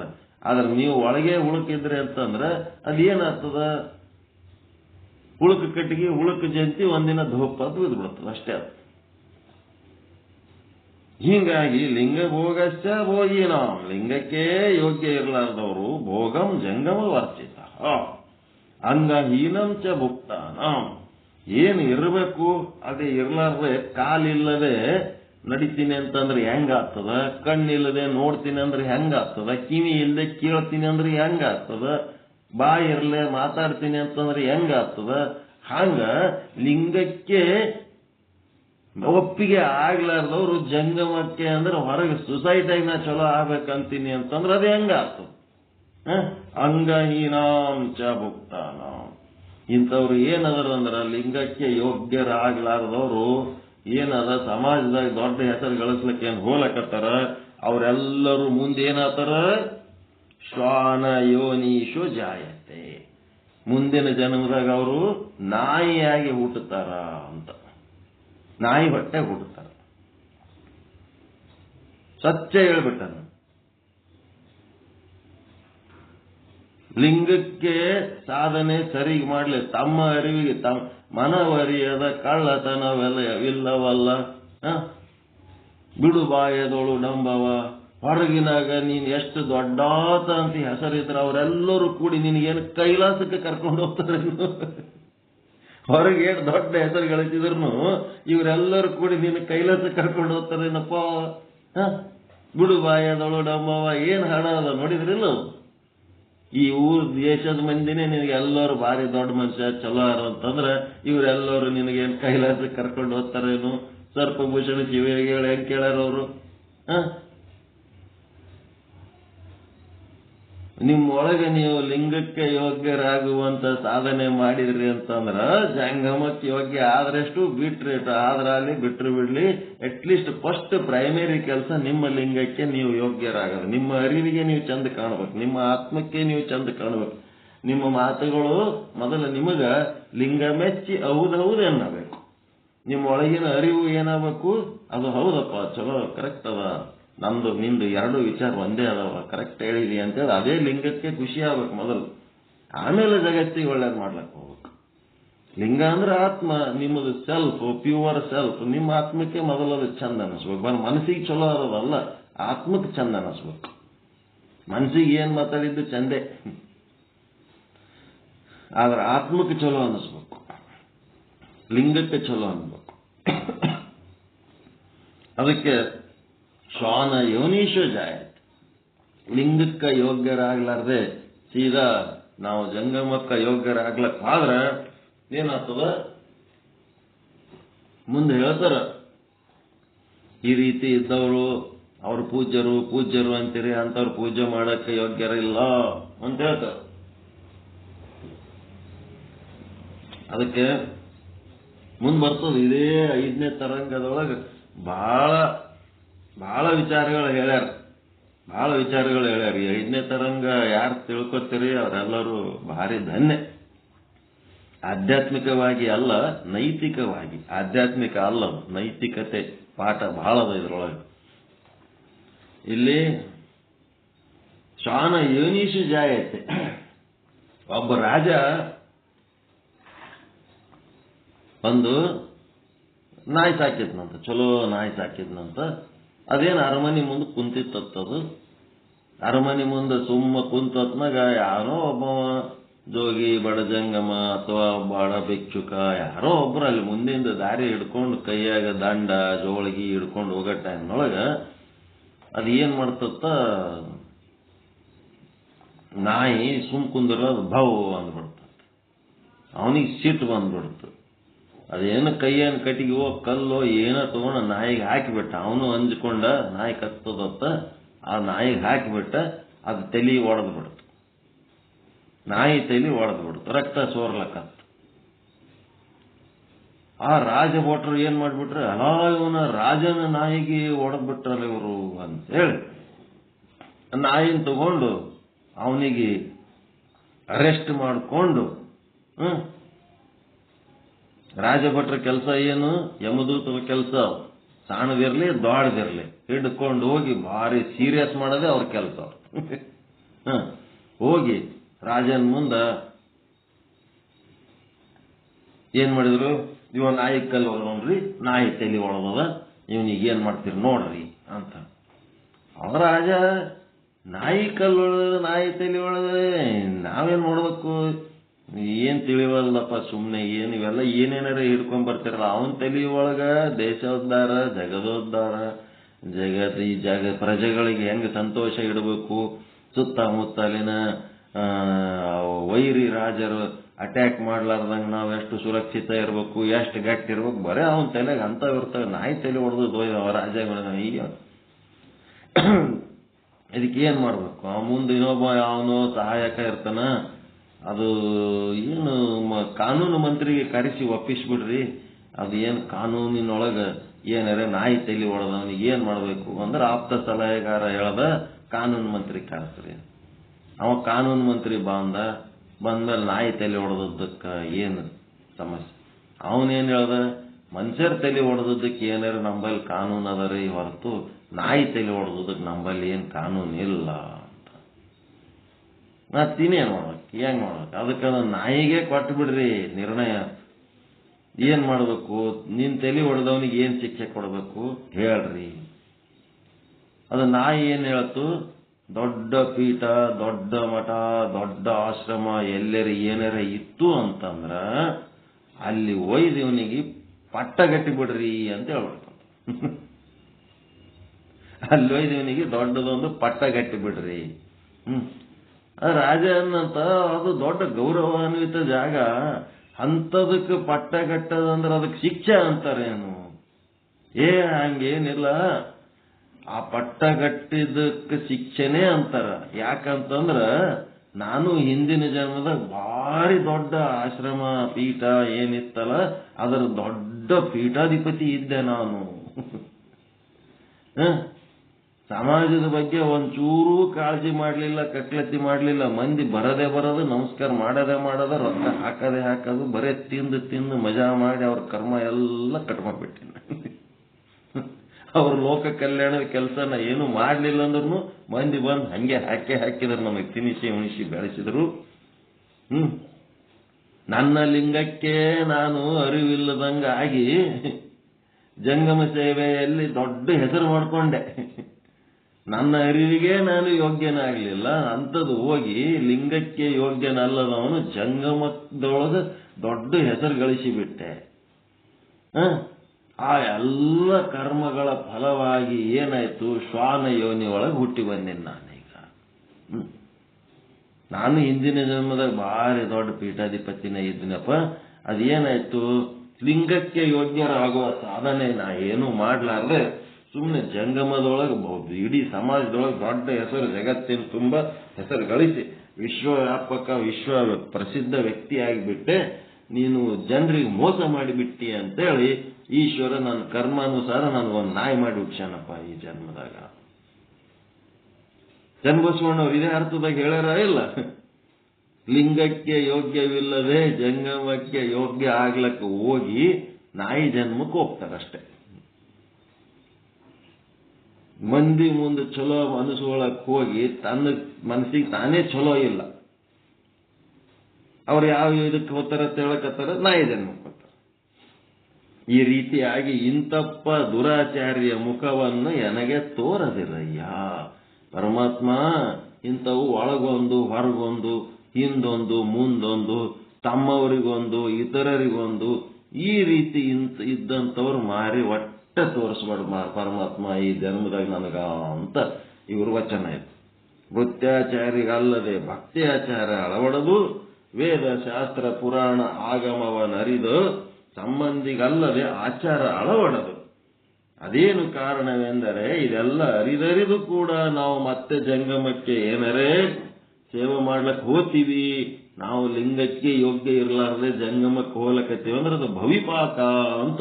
ಭಕ್ತನ ಪಾಕ ಅಲ್ಲ, ಭವಿಪಾಕವೆಂದು ಕಳೆದ ಬಳಿಕ ಜಂಗಮಗೆ ನೀಡಿದಡೆ ಅದಕ್ಕೊಂದು ಅಯೋಗ್ಯವಾದಂಥದ್ದು ಜಂಗಮಕ್ಕೆ ನೀಡಿದರೆ ಅದೇ ಪಾತಕವಯ್ಯ. ಅದೆಂತೆಂದೊಡೆ ತನ್ನ ಲಿಂಗಕ್ಕೇ ಸಲ್ಲದಾಗಿ ಜಂಗಮಕ್ಕೆ ಸಲ್ಲದು. ಲಿಂಗ ಭೋಗಸ್ಯ ಭೋಗಿನಾಂ, ತನ್ನ ಲಿಂಗಕ್ಕೆ ತಾನು ಯೋಗ್ಯ ಇರಲಾರ್ದವ ಭೋಗಂ ಜಂಗಮ ವರ್ಜಿತ, ಅವ ಸಮಾಜ ಸೇವೆ ಮಾಡ್ಲಕ್ಕ ನಾಲಾಯಕ. ತನ್ನ ಅರಿವಿಗೆ ತಾನು ಚಂದ ಇರಲಾರ್ದವ ಸಮಾಜ ಸೇವೆ ಮಾಡೋದಕ್ಕ ನಾಲಾಯಕ.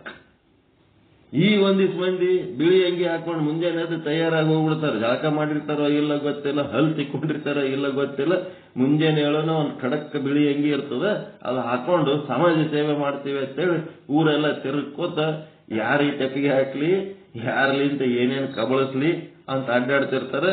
ನಾವು ಸೋಷಿಯಲ್ ವರ್ಕರ್ ರೀ ಅಂತಿರ್ತಾರೆ.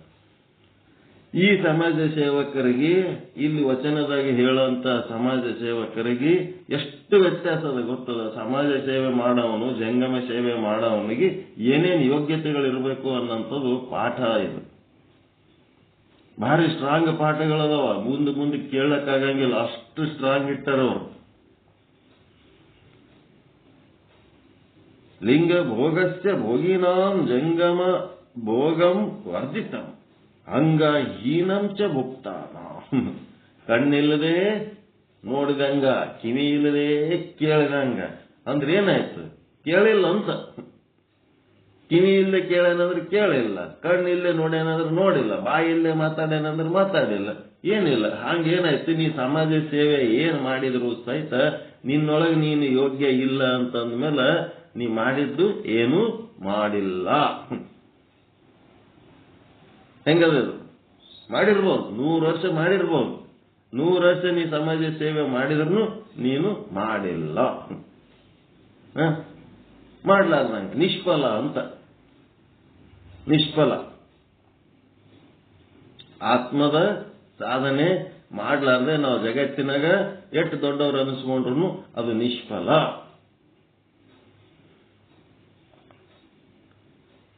ಇನ್ನೊಬ್ಬರು ಪೂಜ್ಯರು ತಾವೇ ಸ್ವತಃ ಹೇಳ್ಕೊಂಡದ್ದು, ಇದು ಭಾರಿ ವಿಚಿತ್ರದ ನಿಮ್ಗೆ ಹೇಳ್ಬೇಕಂತಂದ್ರ ಮಾತುಗಳು. ಯಾಕಂದ್ರ ಜಂಗಮ ಸೇವೆ ಮಾಡಿದ್ದು ನನ್ನ ಲಿಂಗ ಸೇವೆ ಸರಿಗಿರ್ಲಾರ್ದೆ ಜಂಗಮ ಸೇವೆ ಮಾಡಿದ್ದರದು ಒಂದು ಏನಂತೀರಿ, ಒಂದು ಕೊರಗನ್ನ ವ್ಯಕ್ತಪಡಿಸಿದಂತ ಮಹಾತ್ಮರ ವಿಚಾರ ಹೇಳ್ತೇನೆ ನಿಮಗೆ. 110 ವರ್ಷ ಬದುಕಿದರು. ಯಾರು? ಸಿದ್ಧಗಂಗಾ ಶ್ರೀಗಳು. ಅವರಿಗೆ ರಾಯಚೂರಿಗೆ ಕರೆಸಿದ್ರು. ನಮ್ಮ ಎಲ್ಲ ಪಗಾರದಾಗ ಒಂದೊಂದು ₹1,000 ಕಟ್ ಮಾಡಿಬಿಟ್ರು. ಎಲ್ಲ ಕರೆಸಿ ಮಾಡ್ತೇವೆ ಅಂತೇಳಿ ರಾಯಚೂರಿಗೆ ದೊಡ್ಡ ಪ್ರೋಗ್ರಾಮ್ ಮಾಡಿದ್ರು. ಮಾಡಿದ್ಮೇಲೆ ಅವ್ರದ್ದು ಎಲ್ಲರಿಗೆ ಒಂದೊಂದು ಫೋಟೋ ತಂದು ಕೊಟ್ಟಾರ, ಆಶೀರ್ವಾದ ಕೊಟ್ಟಾರ, ಎಲ್ಲ ಮಾಡ್ಯಾರ. ಅವ್ರಿಗೆ ಕರೆಸಿದ ಹೊತ್ನಾಗ ಅವರು ಏನೋ ನಮ್ಮ ಪುಣ್ಯ ರಾಯಚೂರಾಗ ಅವ್ರು ಸ್ಪೀಚ್ ಮಾಡೋದಾಗ ಕೇಳಿದ್ದು ಏನಂತಂದ್ರೆ, ಅವರು ನಾವು ಮಠಕ್ಕೆ ಪೀಠಕ್ಕೆ ಬರೋದಕ್ಕಿಂತ ಮೊದಲ ಈ ಮಠದೊಳಗ ಒಂದು 10-15 ಮಂದಿ ಒಂದೇ ಸಲಕ್ಕೆ ಬಂದ್ರಂದ್ರೆ ಊಟಕ್ಕೆ ಹಾಕ್ಲಕ್ ಗಂಗಾಳ ಇದ್ದಿದ್ದಿಲ್ಲ, ಇವು ತಂಬಿಗೆ ಇದ್ದಿದ್ದಿಲ್ಲ, ಊಟಕ್ಕೆ ಏನು ವ್ಯವಸ್ಥೆ ಇರಲಿಲ್ಲ. ಅದು ಏನು ನಮಗೆ ಈ ಪೀಠಕ್ಕೆ ಬಂದ್ಮೇಲೆ ಯಾರ್ಯಾರೋ ಏನೇನೋ ಕಾಣಿಕೆಗಳು ದೇಣಿಗೆಗಳು ತಂದು ಕೊಟ್ರು, ಮಕ್ಕಳನ್ನು ತಂದು ಬಿಟ್ರು, ರೊಕ್ಕ ಕೊಟ್ರು, ಬಿಲ್ಡಿಂಗ್ ಕಟ್ಟಿದೆವು, ಜಾಗ ಇತ್ತು, ಇನ್ನ ಖರೀದಿ ಮಾಡಿದೆವು, ದನ ಕರುಗಳು ಜಾಸ್ತಿ ಆಯ್ತು. ಈ ಎಲ್ಲ ಹುಡುಗರಿಗೆ ಶಾಲೆ ಕಲ್ಸೋಕೆ ಹುಡುಗರು ದೊಡ್ಡ ಆಗಿ ಶಾಲೆಯಲ್ಲಿ ಕಾಲೇಜಿಗೆ ಬಂದ್ರು, ಡಿಗ್ರಿ ಮಾಡಿದ್ರು, ಏನೆಲ್ಲ ಶಿಕ್ಷಣ ಸಂಸ್ಥೆ ಬೆಳೀತು, ಎಲ್ಲ ಆಯ್ತು. ಈಟೆಲ್ಲ ಮಾಡೋದ್ರಾಗ ನಂದು 110 ವರ್ಷ ಗುರುಗಳಿಗೆ ವಯಸ್ಸಾಗ್ಯದ.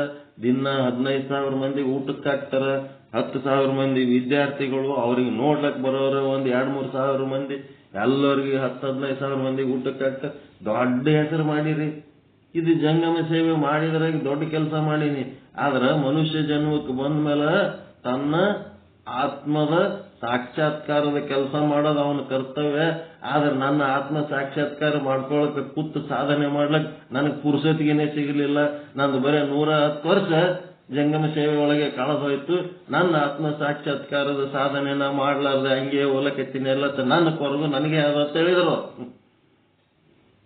ಹೆಂಗದಿದ್ರು ಪ್ರಾರಬ್ಧ ಹೆಂಗ್ ಹೇಳ್ಕೊಂಡು ಹೋಗ್ತದ?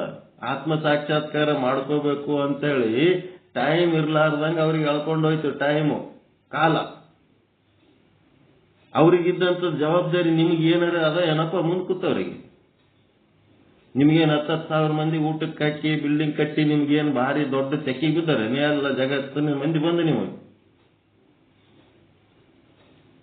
ಕುಂತು ನಿಮಗೆ ಬೇಕಾದಷ್ಟು ಟೈಮ್ ಆದ ಇಲ್ಲ ಮಾಡ್ಲಕ್ಕ. ಮತ್ತ ಅವ್ರಿಗೆ ಪುರ್ಸತಿಗೆ ಇದ್ದಿದ್ದಿಲ್ಲ, ಅವ್ರು ಹಿಂಗೆ ಜಕ್ಕೊಂಡು ಹೋಯ್ತು ಅವ್ರದ್ದು ಆಯುಷ್ಯ. ನಿಮಗ್ ಬೇಕಾದಷ್ಟದ ಇದ್ದರೂ ಮಾಡ್ಲಿಕ್ಕೆ ತಯಾರಿಲ್ಲ. ಏನು ಪಾಪ ಬುದ್ಧಿ ಬಿಡಂಗಿಲ್ಲ, ಅದು ಜಡ ಪ್ರವೃತ್ತಿ. ಅದೇನ್ ಮಾಡ್ತದ? ಇರ್ಲಣಿ ಹಿಂಗೆ ಹೊತ್ತುಗಳೇ ಹೋಗಿ ಏನ ಮುಂಜಾನೆ 1-2 ತಾಸು ಕೇಳಮ್ಮ, ಸಂಜೆಗೆ 1-2 ತಾಸು ಅವ್ರದವ್ರು ಏನ ಕೊಯ್ಕೊಂಡು ಹೋಗಲ್ಬೇಕ. ಕಡಿಗೆ ಅವ್ರಿಗೊಂದು ಎಲ್ಲರೇ ಸಮಾಧಿ ಕಟ್ಟಿ ರುದ್ರಾಭಿಷೇಕ ಮಾಡಮು. ಅವ್ರದವ್ರು ಹೆಂಗ್ ಹೋಗ್ಬೇಕು ಅವ್ರು ಹೋಗ್ಯಾರ, ನಮ್ ದಾರಿ ಇಟ್ಕೊಂಡು ನಾವು ಹೋಗಮು. ಹಿಂಗ ಹೊಂಟದ ಈಗ ಎಲ್ಲಾ ಗುರುಗಳ ಹಣೆ ಬರ. ಹೇಳಿ ಹೇಳಿ ಹೇಳಿ ಗುರುಗಳು ಸತ್ಯವಾದ್ರು ಹೊರತು ಅವ್ರಿಗೆ ಸಮಾಧಿ ಕಟ್ಟಿ ರುದ್ರಾಭಿಷೇಕ ಮಾಡಿಸ್ಕೊಳಕತ್ರೆ ಹೊರತು ಈ ರುದ್ರಾಭಿಷೇಕ ಮಾಡೋರು ಮಾತ್ರ ಆ ಗುರುಗಳ ದಾರಿಗೆ ಬರಲೇ ಇಲ್ಲ. ಅಂಗಹೀನಶ್ಚ ಮುಕ್ತಾನ. ಅದು ಏನ್ ಮಾಡಿ ವ್ಯರ್ಥ ಸಾರ್ಥಕ ಇರ್ಲಾರ್ದಂಗ ಆಗ್ಬಿಡ್ತು. ಶ್ವಾನ ಯೋನಿಷು ಜಾಯತ್ ಎಂಬುದಾಗಿ ಇದು ಕಾರಣ. ಕೂಡಲ ಚನ್ನ ಸಂಗಯ್ಯ ಇಂತಪ್ಪ ದುರಾಚಾರ್ಯ ಮುಖವ ನೋಡಲಾಗದು. ಅದಕ್ಕೆ ಇಲ್ಲಿ ಸಮಸ್ಯೆ ಏನು ಇಲ್ಲ. ನೀವು ಎಲ್ಲರೂ ಸ್ವತಂತ್ರವಾಗಿ ನೀವೆಲ್ಲ ಚಂದ ತಿಳ್ಕೊಂಡಿರಿ. ಏನಾಗಿರಿ? ನೀವು ಲಿಂಗಕ್ಕೆ ಯೋಗ್ಯರಾಗಿರಿ. ನಿಮ್ಮೊಳಗೆ ನೀವು ತಿಳ್ಕೊಳ್ಳೋದು ಆಗ್ಯದ. ಆ ಕೆಲಸ ಒಂದು ಸ್ಟೆಪ್ ಮುಗಿಸಿರಿ. ಈಗೇನಾಗಬೇಕಾಗ್ಯದ? ನೀವು ಜಂಗಮಕ್ಕೆ ಯೋಗ್ಯರಾಗಂತ ಕೆಲಸ ಮಾಡಬೇಕು. ಲಿಂಗಕ್ಕೆ ಯೋಗ್ಯರಾಗಿರಿಲ್ಲಪ್ಪ. ವಿಚಾರ ಸಾಗರ, ವಿಚಾರ ಚಂದ್ರೋದಯ ತಿಳ್ಕೊಂಡು ಅತ್ಯಂತ ಉನ್ನತವಾದ ಆಧ್ಯಾತ್ಮಿಕ ವಿಚಾರಗಳ ತಿಳ್ಕೊಂಡು ಸ್ವಚ್ಛ ಆಗಿರಿ. ಸಂತೋಷ ಸ್ವಚ್ಛ ಆಗಿದ್ದವ್ರಿಗೆ ಸಂತೋಷ ಆಗ್ತದೆ. ಸ್ವಚ್ಛ ಇರ್ಲಿಲ್ಲ ಅಂದ್ರೆ ಸಂತೋಷ ಆಗಂಗಿಲ್ಲ. Cleanliness is godliness. ಎಲ್ಲಿ ಸ್ವಚ್ಛತೆ ಇರ್ತದ ಅಲ್ಲಿ ಆನಂದ ಆಗ್ತದೆ. ನಿಮಗೆ ಇಲ್ಲಿ ಈಗ ಆನಂದ ಆಲಕತ್ತದ ಅಂತಂದ್ರೆ ನೀವು ಸ್ವಚ್ಛ ಆಗಿರಂತೆ. ನಿಮಗೆ ಆನಂದ ಆಗ್ತಾ ಇಲ್ಲ ಅಂತಂದ್ರೆ ಸ್ವಚ್ಛ ಇಲ್ಲ ಅಂತ ಅಷ್ಟೇ. ಇಲ್ಲಿ ಕೂಡ್ಲಕ್ಕೂ ಆಗಂಗಿಲ್ಲ, ನೀವು ಸ್ವಚ್ಛನೂ ಇರಂಗಿಲ್ಲ. ಎಲ್ಲ ಏನಾಗಬೇಕು? ಫಸ್ಟ್ ಸ್ಟೆಪ್ ಆಗ್ಯದ. ಆ ತೃಪ್ತಿ ಶುದ್ಧ ಬ್ರಹ್ಮ ಪೀಠಕ್ಕೆ ಅದ. ಎಲ್ಲರೂ ಚೆನ್ನಾಗಿ ಆಗಿರಿ, ವೈಯಕ್ತಿಕವಾಗಿ ಚೆನ್ನಾಗಿರಿ, ಸಾಮಾಜಿಕವಾಗಿ ಚೆನ್ನಾಗಿ ಆಗ್ಬೇಕು. ಈಗ ನೋಡ್ರಿ, ಅವ್ರ್ಯಾರು ನಮ್ಮ ಕಂಬಿ ಪ್ರಕಾಶ್ ಗುರುಗಳು ಯಾವ ರೀತಿ ಬಿಡ ಇರ್ಲಾರ್ದಂಗೆ ಹೆಂಗೆ ಹೇಳ್ತಾರ? ಎಷ್ಟು ಮಂದಿನ ಬೆನ್ನ ಹಚ್ಕೊಂಡಾರ ಅವರು, ಎಷ್ಟು ಮಂದಿ ಅವ್ರಿಗೆ ಬೆನ್ನ ಹಚ್ಚಾರ. ಸಾಮಾಜಿಕವಾಗಿ ಚಲೋ ಕೆಲಸ ಮಾಡ್ಲಕತ್ತಾರಿಲ್ಲ ಅವರು. ಈಗ ನಾಗರತ್ನಮ್ಮ ಅವ್ರನ್ನು ತಮ್ಮ ತಾವೇ ಪಾಠ ಅವು ಇವು ತಯಾರು ಮಾಡ್ಲಕತ್ತಾರ. ಹೆಣ್ಮಕ್ಳದಾಗೂ ಒಬ್ಬರು ಆದರ್ಶ ವ್ಯಕ್ತಿ ತಯಾರಾಗ್ಯಾರ, ಗಂಡು ಮಕ್ಕಳದಾಗೂ ಒಬ್ಬರು ಆದರ್ಶ ವ್ಯಕ್ತಿ ತಯಾರಾಗ್ಯಾರ. ಚಚಡಿ ಅವ್ರದ್ದು ಅವ್ರದೇ ಒಂದು ವ್ಯವಸ್ಥೆ ಅದ. ಅವ್ರು ಏನು ಒಂದು ಸಾರಿ ಕರೆಸ್ರಿ, ಎಲ್ಲರಿಗೆ ತೋರಿಸ್ರಿ, ಒಂದ್ ಸಾರಿ ನೀವು ಚಚಡಿ ಅವ್ರೆ ಹುಣ್ಣಿಮೆಯ ಅಮಾವಾಸ್ಯೆ ನಿಮ್ದು ಯಾವಾಗ ಇರ್ತದಲ್ಲ ಹುಣ್ಣಿಮೆ, ಅವ್ರದ್ದು ಒಂದು ವ್ಯವಸ್ಥೆ ಅದ. ಕರ್ಕಿ ಗುರುಗಳೇ ಕರೆಸ್ತಾರ ಅವ್ರ ಮನೆಗೆ, ಕರೆಸಿ ಅಲ್ಲೆಲ್ಲ ಒಂದು ಪ್ಲೇಸ್ ಮಾಡ್ಯಾರ. ಅವ್ರು ಗುಡಿ ಮಠ ಏನೋ ಮಾಡ್ಯಾರ. ನನಗ ಬಾ ಅಂತ ಹೇಳ್ಯಾರ, ಹೋಗಿಲ್ಲ, ಒಮ್ಮನೂ ಹೋಗಿಲ್ಲ. ಪ್ರತಿ ಹುಣ್ಣಿಮೆಗೆ ಒಂದರೆ ಹುಣ್ಣಿಮೆಗೆ ವರ್ಷನಾಗ 12 ಹುಣ್ಣಿಮೆ ಬರ್ತಾವಲ್ಲ, ಒಂದು ಹುಣ್ಣಿಮೆಗಾರೆ ಅಲ್ಲಿ ಇಟ್ಟಣಿಗೆ ಹೋಗ್ಬೇಕನ್ನೋದು ಒಂದು ಸಂಕಲ್ಪ ಮಾಡ್ತೀರಾ? ಅವ್ರು ಹೇಳಂಗಿಲ್ಲ. ಅವರು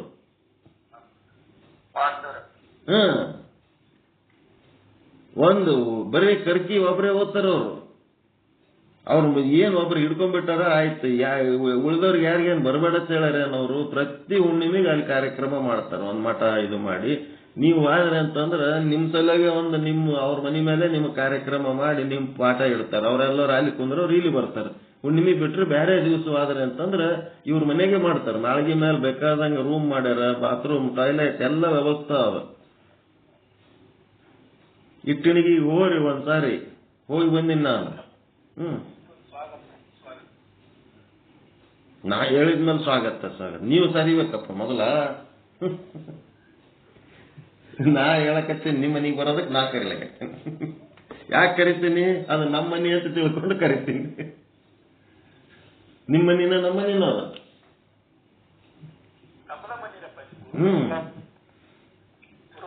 ಗುರುವಿನ ಮನೆ.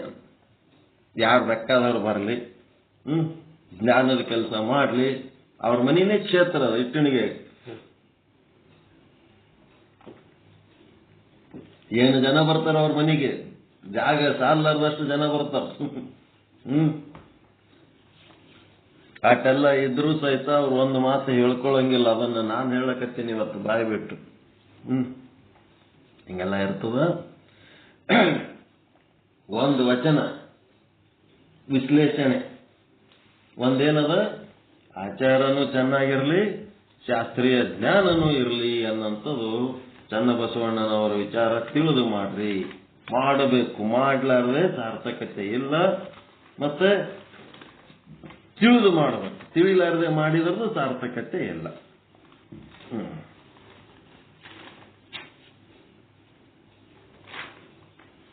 ಎಷ್ಟೈತೆ ಟೈಮು? 7:25 ಆಯ್ತು. ವಿಚಾರ ಸಾಗರ ಏನಾರ ಮುಟ್ಟವ ಏನು ನಾಳೆ ನೋಡಮ್ಮ. ಇದು ಒಂದೇ ಕತಿ ದೊಡ್ಡದೈತಲ್ಲ, ಊದಕ್ಕೋಯ್ತು ವಚನ. ಮತ್ ನಿಮ್ಮ ಏನ್ ಹೇಳೋ ಕೇಳೋ ಇರ್ತಾವಲ್ಲ.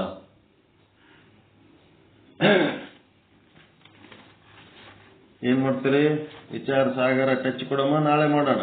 ನಿಮ್ಮ ಎಲ್ಲ ನಿಂತು ಬಿಡ್ತಾವ. ಈಗ ನಾವು ವಿಚಾರ ಸಾಗರ ಹಿಡಿದೇವಂದ್ರ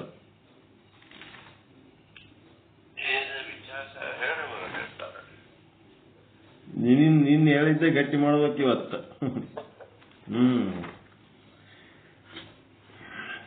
ನಿನ್ನ ಹೇಳಿದ್ದೆ ಸಂಕ್ಷಿಪ್ತವಾಗಿ ಗಟ್ಟಿ ಆಗ್ಬೇಕು. ಇದಾದ್ಮೇಲೆ ನೀವು ಇನ್ನೊಂದು ಸ್ವಲ್ಪ ಹೊತ್ತು ಕೂತು ಏನ್ ಹೇಳೋದು ಹೇಳಂತ್ರಿ. ನಿನ್ನಿದೆ ರಿಪೀಟ್ ಮಾಡ್ಬೇಕಾಗ್ಯದ.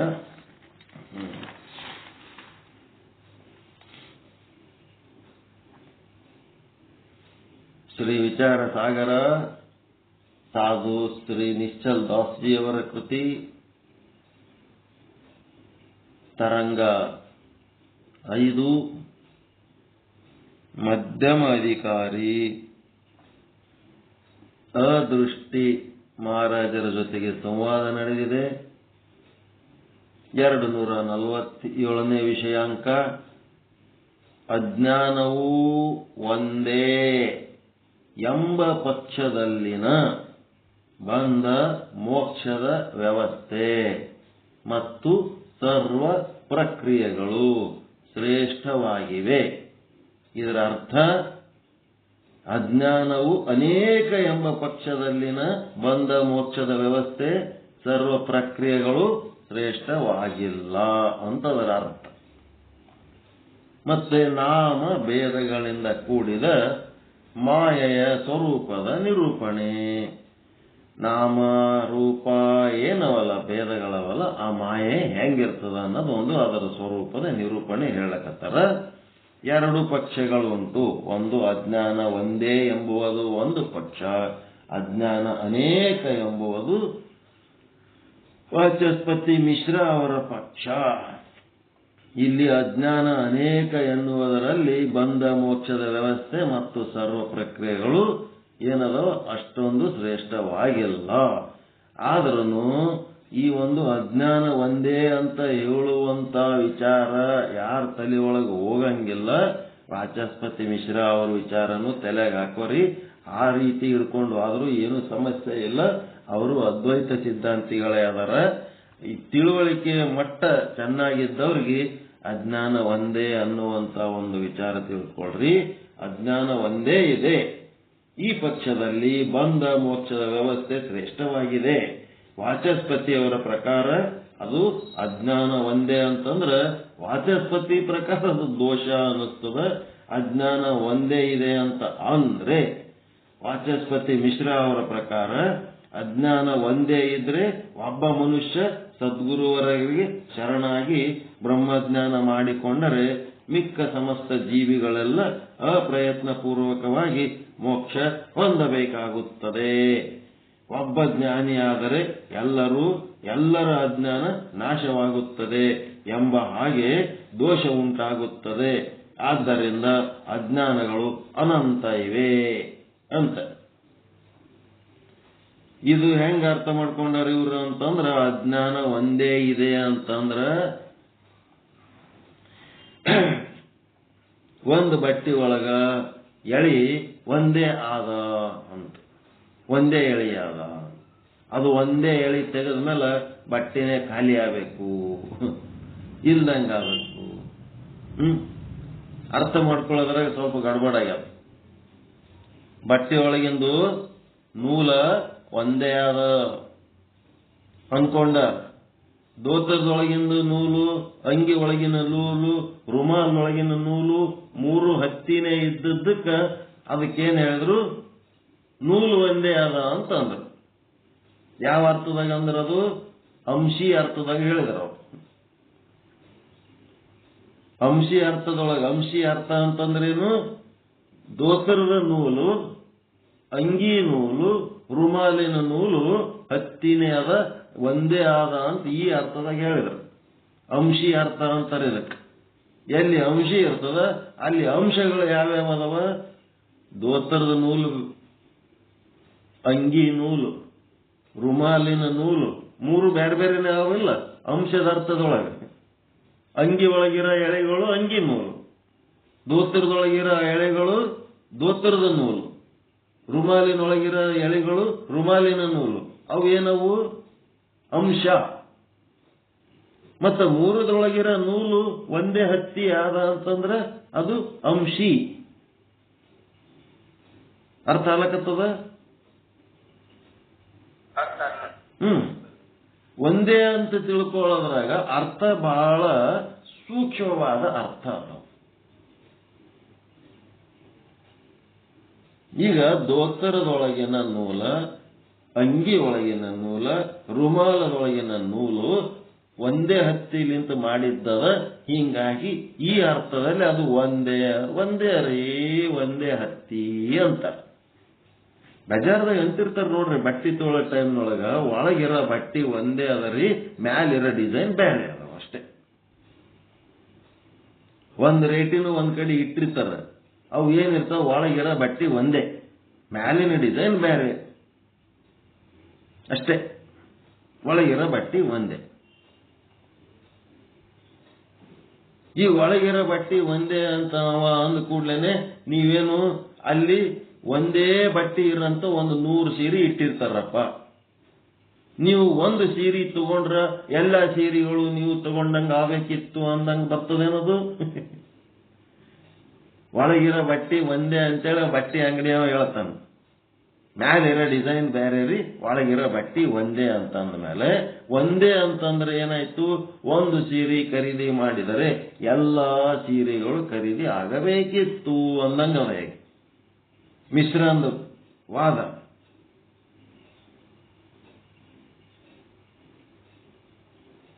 ಈಗ ಒಳಗಿರೋ ಬಟ್ಟಿ ಎಲ್ಲ ಒಂದೇ ಅಂತಂದ್ರೆ ಅದು ಯಾವ ಅರ್ಥದಾಗ ಹೇಳಿದವನು? ಅಂಶಿ ಅರ್ಥ. ಒಂದು ಬಟ್ಟಿ ನೀವು ಖರೀದಿ ಮಾಡಿದ್ರು ಅದು ಎಂತದದು? ಒಂದು ಸೀರೆ ನೀವು ಖರೀದಿ ಮಾಡಿರಿ, 100 ಸೀರೆ ಒಳಗಿರೋ ಬಟ್ಟಿ ಒಂದೇ ಆದ ಅನ್ನೋದು ಅಂಶಿ ಅರ್ಥದಲ್ಲಿ. ಅದ್ರೊಳಗೆ ಒಂದು ಸೀರೆ ನೀವು ಖರೀದಿ ಮಾಡಿರಿ, ಅದು ಯಾವ ಅರ್ಥದಲ್ಲಿ ಖರೀದಿ ಮಾಡಿರಿ? ಅಂಶ ಅರ್ಥದಲ್ಲಿ ಖರೀದಿ ಮಾಡಿರಿ. ಅಂಶ ಅಂಶಿ ಅಂಶ ಅಂಶಿ ಇದು ತಿಳ್ಕೊಳಕ್ ಬರ್ಬೇಕು. ನೀವೇನು ನಿಮ್ಗೆಲ್ಲ ಇದು ತಿಳಿಬೇಕು. ಇಡೀ ಜೀವನನೇ ಅಂಶ ಅಂಶಿ ಒಳಗದ. ಇದು ಇಡೀ ಜಗತ್ತೇ ಅಂಶ ಅಂಶಿ ಒಳಗದ. ಅಂಶದ ಅರ್ಥದಲ್ಲಿ ಒಂದು ಸೀರೆ ಖರೀದಿ ಮಾಡಿರಿ, ಅಂಶಿ ಅರ್ಥದಲ್ಲಿ ಏನೆಲ್ಲ ಓಸು ಖರೀದಿ ಮಾಡಿರೇನು? ಒಂದು ಸೀರೆ ಖರೀದಿ ಮಾಡಿದ್ರೆ ಒಂದು ಸೀರೆದೊಳಗೆ ವ್ಯಾಪಾರ ಆಯ್ತು. ಉಳಿದ ಸೀರೆಗಳೆಲ್ಲ ಅಲ್ಲೇ ಅಂಗಡಿಯಾಗ ಉಳಿದವ ಇಲ್ಲ? ಒಂದೇ ಅಂತಂದ್ರೆ ಎಲ್ಲಾನು ತಗೋಬೇಕಂದ್ರೆ ಅದೇನು ಅಂಶಗಳ ಅರ್ಥದಲ್ಲಿ ಹೇಳ್ಯಾರ ಅನ್ನೋದು? ಅಂಶಿ ಅರ್ಥದಾಗ ಹೇಳ್ಯಾರ. ಒಂದೇ ಅನ್ನೋದು ಅಜ್ಞಾನ ಒಂದೇ ಅಂತ ಹೇಳಿದ್ದು ಅಂಶಿ ಅರ್ಥದಲ್ಲಿ ಹೇಳ್ಯಾರ. ಆ ಒಂದೇ ಅಜ್ಞಾನ ಏನಾಗ್ಯದ? ಎಲ್ಲಾ ಸೀರೆ ಒಳಗ ಹೆಂಗ ಒಂದೇ ಬಟ್ಟಿ ವ್ಯಾಪಿಸದೋ ಹಂಗೆ ಎಲ್ಲರ ಅಂತಃಕರಣದೊಳಗ ಒಂದೇ ಅಜ್ಞಾನ ವ್ಯಾಪಿಸದ. ಅಂಶದ ಅರ್ಥದಲ್ಲಿ ಎಲ್ಲರ ಅಂತಃಕರಣದಲ್ಲಿರುವ ಅಜ್ಞಾನ ಒಂದೇ. ಯಾವಾಗ ನೀವು ಗುರುವಿನ ಬಳಿ ಹೋಗಿ ಸಾಧನೆ ಮಾಡಿ ಸಾರ್ಥಕ ಮಾಡ್ಕೋತೀರಿ, ಆವಾಗ ಏನಾಯ್ತು? ನಿಮ್ಮೊಳಗಿನ ಅಜ್ಞಾನ ಕಳ್ಕೊಂಡು ಸುಜ್ಞಾನಿಗಳಾದ್ರಿ ಅಂತಂದ್ರ ಯಾವ ಅರ್ಥದಲ್ಲಿ ನೀವು ಸುಜ್ಞಾನಿ ಆದ್ರಿ? ಅಂಶದ ಅರ್ಥದಲ್ಲೇ ಅಂಶಿ ಅರ್ಥದಲ್ಲೇ?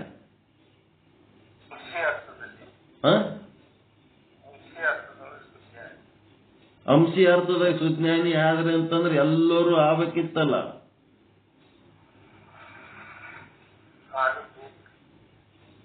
ಒಬ್ಬವ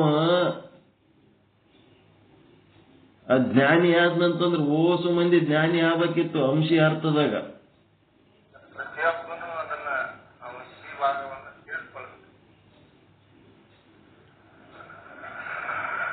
ಒಬ್ಬವ ಅಧ್ಯಾತ್ಮ ಎಲ್ಲರೊಳಗಿರುವ ಅಜ್ಞಾನ ಒಂದೇ, ಎಲ್ಲ ಅಂತಃಕರಣದೊಳಗಿರುವ ಅಜ್ಞಾನ ಒಂದೇ ಅಂತಂದ್ರ ಅದು ಅಂಶಿ ಅರ್ಥದಾಗ ಒಂದೇ ಅಂತ ಹೇಳ್ಯಾರ.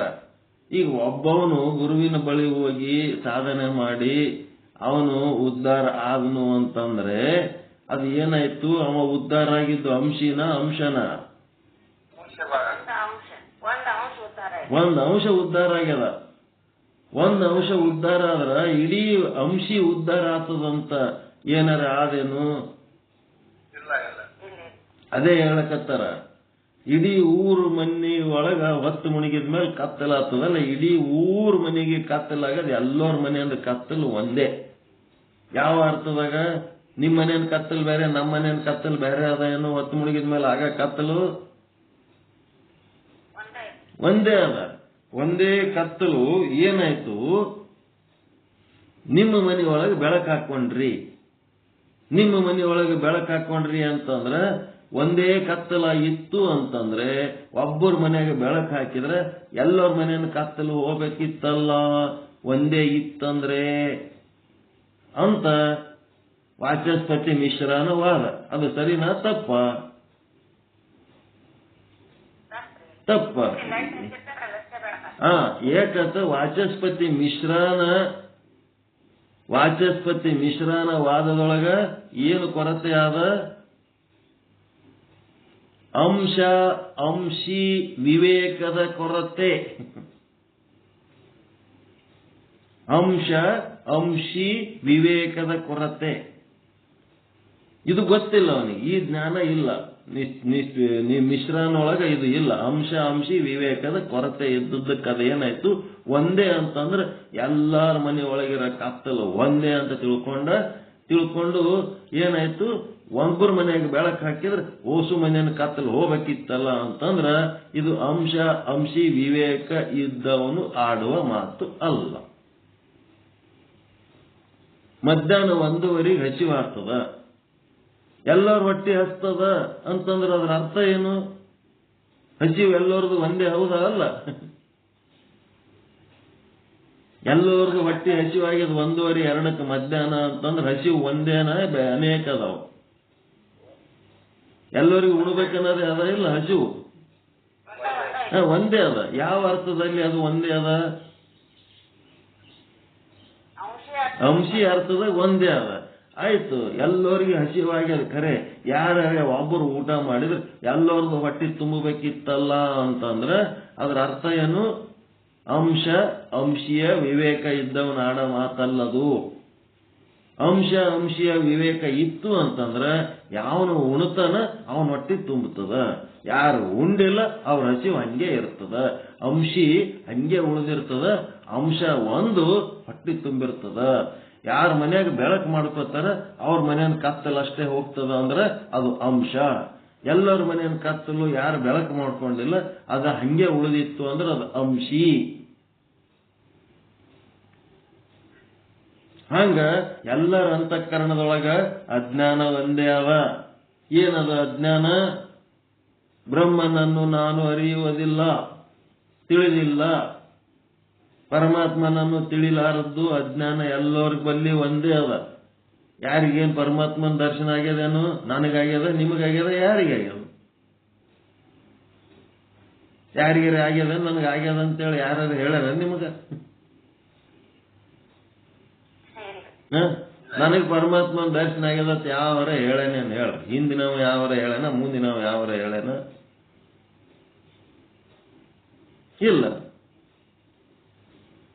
ಪ್ರಯತ್ನ ಮಾಡ್ಲಕತ್ತೀರಿ, ಆಯ್ತು. ಪರಮಾತ್ಮನ್ ಕಾಣ್ಬೇಕತ್ ಪ್ರಯತ್ನ ಮಾಡ್ಲಕತ್ತೀರಿ. ಪರಮಾತ್ಮನ್ ಕಾಣ್ಬೇಕತ್ ಪ್ರಯತ್ನ ಮಾಡೋದು, ಪರಮಾತ್ಮ ಗೊತ್ತಿಲ್ಲ ಅನ್ನೋದು ಇದು ಅಜ್ಞಾನ ಆದ ಇಲ್ಲ? ಹಿಂದನು ಎಷ್ಟೋ ಋಷಿ ಮುನಿಗಳ ಕಾಲದಿಂದ ಈ ಪ್ರಯತ್ನ ನಡೆದದ, ಮತ್ತ ಈಗನೂ ನಡೆದದ, ಮುಂದನು ಇದು ಹಿಂಗೆ ನಡೀತು. ಪರಮಾತ್ಮನನ್ನು ಕಾಣಬೇಕು ಅಂತೇಳಿ ಈ ಒಂದು ಶುದ್ಧ ಬ್ರಹ್ಮ ಪೀಠಕ್ಕೆ ಬಂದ ಮೇಲೆ ನಿಮಗೆ ಅದಕ್ಕೆ ಪರಿಹಾರ ಸಿಕ್ಕದ ಇಲ್ಲ?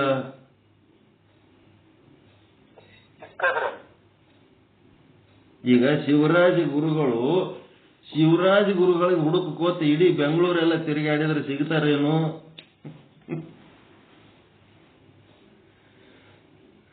ಏಕ್ರಿ ಎಲ್ಲಿ ಅಡ್ಡಾಡ್ಲಕತ್ತೀರಿ, ಹಿಂಗ್ಯಾಕೆ ಅಡ್ಡಾಡ್ಲಕತ್ತೀರಿ ಗುರುಗಳೇ, ಶಿವರಾಜ್ ಗುರುಗಳೇ ಎಲ್ಲಿ ಒಬ್ಬ ಮನುಷ್ಯ ಕಳದನ್ರಿ? ಯಾರು ಕಳದಾರ? ಶಿವರಾಜ್ ಅಂತ ಒಬ್ಬ ತತ್ವಪದ ಆಡ್ಕೋತ ಅಡ್ಡಾಡ್ತಿರ್ತಾನ, ಮತ್ತ ಅವ ಕಳದನ, ಮತ್ತ ಅವ್ನು ಹುಡುಕ್ಲಕತ್ತೇನ್ರಿ. ಎಂದು ಸಿಗಬೇಕು ಶಿವರಾಜ ಗುರುಗಳು ಎಂದು ಸಿಗಬೇಕು? ತತ್ವಪದಕಾರ ಹುಡುಕ್ಲಕತ್ತಾನ. ಯಾರನ್ನ ಹುಡುಕ್ಲಕತ್ತೀರಿ ಅದು ನೀವೇ ಅದಿರಿ. You are that. ನೀವು ಅದೇ ಇದ್ದೀರಿ. ಅದೇ ನೀವಾಗಿ ನಿಮ್ಮನ್ನು ನೀವು ಹುಡುಕೋತ ಇಡೀ ಜಗತ್ತಿನ ತುಂಬಾ ಹುಡುಕಿದ್ರೆ ಎಂದು ಸಿಗ್ತೀರಿ? ಕಲ್ಯಾಣಪ್ಪನ ಹುಡುಕೋತ ಎಲ್ಲ ಕಡೆ 14 ಲೋಕ ತಿರುಗಿದ್ರು ಕಲ್ಯಾಣಪ್ಪ ಸಿಗಂಗೆ ಇಲ್ಲ. ನಾನೇ ಕಲ್ಯಾಣಪ್ಪ ಅಂತ ತಿಳಿಯ ತನಕ ಕಲ್ಯಾಣಪ್ಪ ಎಂದೂ ಸಿಗಲ್ಲ. ಅಹಂ ಬ್ರಹ್ಮಾಸ್ಮಿ, ಬ್ರಹ್ಮ ಬೇಕು, ಪರಮಾತ್ಮ ಬೇಕು. ನೀನೇ ಪರಮಾತ್ಮ ಇದ್ದಿ, ನೀನೇ ಬ್ರಹ್ಮ ಇದ್ದಿ. ತಾನೇ ಬ್ರಹ್ಮನಾಗಿ ಬ್ರಹ್ಮನನ್ನು ಹುಡುಕೋತಾದ್ರೆ ಎಂದು ಸಿಗ್ತದ? ಅಹಂ ಬ್ರಹ್ಮಾಸ್ಮಿ ಅಂತೇಳಿ ಯಾರು ತಮ್ಮೊಳಗೆ ತಾವು ಕುಳಿತು ತತ್ವ ಪದಾರ್ಥ ಶೋಧನ ಮಾಡಿ ಚಿಂತನದೊಳಗ ಮೂಡಿಗೆ ಗುರುವಿನಲ್ಲಿ ಶ್ರವಣ ಮನನ ನಿಧಿಧ್ಯಾಸನಗಳನ್ನ ಹೊಂದಿ ಅಂತಃಕರಣ ಶುದ್ಧ ಹೊಂದಿ ಸಂಪತ್ತಿ ಏನೇನೋ ಅವೆಲ್ಲ ಮಾಡಿದವನಿಗೆ ಇದು ಸಾಧ್ಯ. ಇದು ಯಾರು ಮಾಡ್ತಾರ? ಅವರಿಗೆ ಬ್ರಹ್ಮನನ್ನು ತಿಳಿದಿಲ್ಲ. ಎಲ್ಲರಿಗೂ ಬ್ರಹ್ಮನನ್ನು ತಿಳಿದಿಲ್ಲ. ಎಲ್ಲರಿಗೂ ಸಮಸ್ಯೆ ಒಂದೇ ಅದ. ಆದ್ರೆ ಯಾರು ಈ ಸಾಧನೆ ಮಾಡ್ತಾರ ಅವ್ರಿಗೆ ಅದು ತಿಳಿತದ. ಯಾರು ಸಾಧನೆ ಮಾಡಿ ತಾವು ಬ್ರಹ್ಮ ಅಂತ ತಿಳ್ಕೊಂಡಾರ ಅದು ಯಾವ ಅರ್ಥದಲ್ಲಿ ಬ್ರಹ್ಮನನ್ನು ತಿಳ್ಕೊಂಡ್ರವರು? ಅಜ್ಞಾನ ಎಲ್ಲರೊಳಗೂ ಇರೋದು ಒಂದೇ ಅಜ್ಞಾನ ಅದ. ನಾನು ಬ್ರಹ್ಮನನ್ನು ಅರಿಯುವುದಿಲ್ಲ, ಬ್ರಹ್ಮನನ್ನು ನೋಡಿಲ್ಲ, ಬ್ರಹ್ಮ ನನಗೆ ಗೊತ್ತಿಲ್ಲ. ಈ ಅಜ್ಞಾನ ಎಲ್ಲರೊಳಗೂ ಒಂದೇ ಆದ. ಯಾರೋ ಒಬ್ಬರು ಸಾಧನೆ ಮಾಡಿ ಅಹಂ ಬ್ರಹ್ಮಾಸ್ಮಿ ಶಿವೋಹಂ ಅಂತ ಹೇಳಿ ತಿಳ್ಕೊಂಡು ಜೀವೋ ಬ್ರಹ್ಮವ ನಾಪರಹ ಬ್ರಹ್ಮ ಸತ್ಯ ಜಗನ್ ಮಿಥ್ಯ ಅಂತೇಳಿ ತತ್ವಜ್ಞಾನವನ್ನು ಯಾರು ಅಳವಡಿಸ್ಕೊಂಡ್ರು ಅವರು ಉದ್ಧಾರ ಆದ್ರು, ಅವರು ಆನಂದ ಹೊಂದಿದ್ರು, ಅವರು ಸಂತೋಷ ಪಟ್ರು. ಈಗ ಒಬ್ಬವನು ಸಂತೋಷ ಪಟ್ಟದ್ದು ಅದು ಯಾವ ಅರ್ಥದಲ್ಲಿ ಸಂತೋಷ ಪಟ್ಟ? ಅಂಶದ ಅರ್ಥದಲ್ಲಿ ಉದ್ಧಾರ ಆದ. ಅಂಶಿ ಅರ್ಥದಲ್ಲಿ ಎಲ್ಲರೊಳಗಿಂದು ಅಜ್ಞಾನ ಕಳ್ಕೋಬೇಕ. ಒಬ್ಬ ಕಳ್ಕೊಂಡ್ರೆ ಎಲ್ಲರದು ಕಳ್ಕೋಬೇಕಿತ್ತು ಅಂತಂದ್ರೆ ಅದು ಅಂಶಿ ವಿವೇಕ ಇಲ್ಲದಕ್ಕ ಈ ರೀತಿಯಾದಂತ ವಾದ ಬಂತು.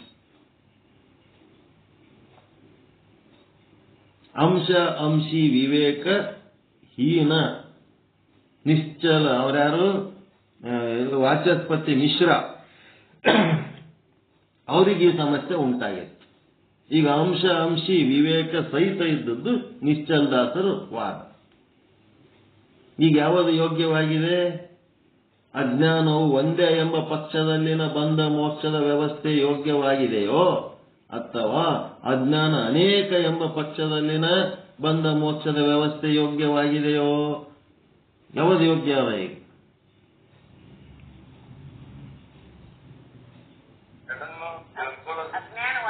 ಅಜ್ಞಾನ ಒಂದೇ ಆದ.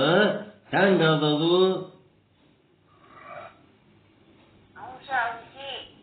ಅಜ್ಞಾನ ಒಂದೇ ಆದ, ಅಂಶಿ ಅರ್ಥದಲ್ಲಿ ಒಂದೇ ಆದ. ಅಜ್ಞಾನ ಒಂದೇ ಆದ, ಅದು ಅಂಶಿ ಅರ್ಥದಲ್ಲಿ ಒಂದೇ ಆದ. ಬಂಧನು ಒಂದೇ ಆದ. ಅಜ್ಞಾನನೇ ಬಂಧಕ್ಕೆ ಕಾರಣ, ಬಂಧನು ಒಂದೇ ಆದ. ಎಲ್ಲರೊಳಗಿರುವ ಬಂಧ ಒಂದೇ ಆದ. ಏನು ಬಂಧ? ಜೀವ ಅಂತ ನಾವು ತಿಳ್ಕೊಂಡೀವಿ, ಹುಟ್ಟುತ್ತೀವಿ, ಸಾಯ್ತೀವಿ, ಪಾಪ ಪುಣ್ಯ ಮಾಡ್ತೀವಿ, ಸುಖ ದುಃಖ ಅನುಭವಿಸ್ತೀವಿ, ಪುನರ್ಜನ್ಮ ಹೊಂದುತ್ತೀವಿ. ಇವೆಲ್ಲ ಬಂಧನಗಳೇನದವ? ಭವ ಬಂಧನಗಳು. ಇವು ಎಲ್ಲರಿಗೆ ಒಂದೇ ಅದಾವ. ಅಜ್ಞಾನನು ಒಂದೇ ಅದ, ಭವ ಬಂಧನಗಳು ಒಂದೇ ಅದಾವ. ಯಾವ ಅರ್ಥದಲ್ಲಿ ಒಂದೇ ಅದಾವ ಅಂತಂದ್ರೆ ಅಂಶಿ ಅರ್ಥದಲ್ಲಿ ಒಂದೇ ಅದಾವ.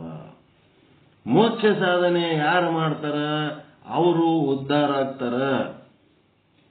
ನಿಷ್ಕಾಮ ಕರ್ಮ ನಿಷ್ಕಾಮ ಉಪಾಸನೆ ಮಾಡಿ ನಿರ್ಮಲ ಚಿತ್ತ ನಿಶ್ಚಲ ಚಿತ್ತ ಸಾಧನೆ ಮಾಡಿ ವಿವೇಕಿಗಳಾಗಿ ವಿರಾಗಿಗಳಾಗಿ ಸಮಾಧಿ ಷಟ್ ಸಂಪತ್ತಿ ಮಾಡಿ ಮುಮುಕ್ಷುಗಳಾಗಿ ಗುರುವಿನ ಬಳಿ ಹೋಗಿ ಗುರುವಿನ ಶೋಧ ಮಾಡಿ ಗುರುವಿನ ಬಳಿ ಹೋಗಿ ಶ್ರವಣ ಮನನ ನಿಧಿಧ್ಯಾಸನಗಳನ್ನು ಮಾಡಿ ತತ್ವಂ ಪದಾರ್ಥ ಶೋಧನದಲ್ಲಿ ಮುಳುಗಿ ಯಾವನು ಅಹಂ ಬ್ರಹ್ಮಾಸ್ಮಿ ಅಂತ ತನ್ನನ್ನು ತಾನು ಬ್ರಹ್ಮನನ್ನಾಗಿ ತಿಳ್ಕೊತಾನೋ ಮತ್ತು ತಾನು ಬ್ರಹ್ಮನಾಗಿ ಇಡೀ ವಿಶ್ವವನ್ನ ಬ್ರಹ್ಮ ಸ್ವರೂಪ ಅಂತ ಯಾವನು ದರ್ಶನ ಮಾಡ್ಕೋತಾನೋ ಅವನು ಉದ್ಧಾರ ಆದ.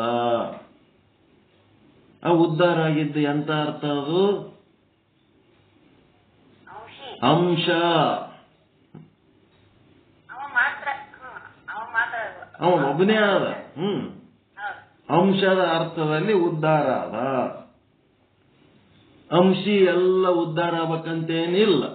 ಒಂದು ಬಾವಿಯನ್ನ ಖಾಲಿ ಮಾಡ್ತೀನಿ, ಬಾವಿ ಒಳಗಿನ ನೀರು ಖಾಲಿ ಮಾಡ್ತೀನಿ ಅಂತೇಳಿ ಒಂದು ಬಕೆಟ್ ನೀರು ಹೊರಗೆ ತೆಕ್ಕೊಂಡ್ರೆ ಇಡೀ ಬಾವಿ ಖಾಲಿ ಆಗ್ಬೇಕಂತೇನಾದೇನು?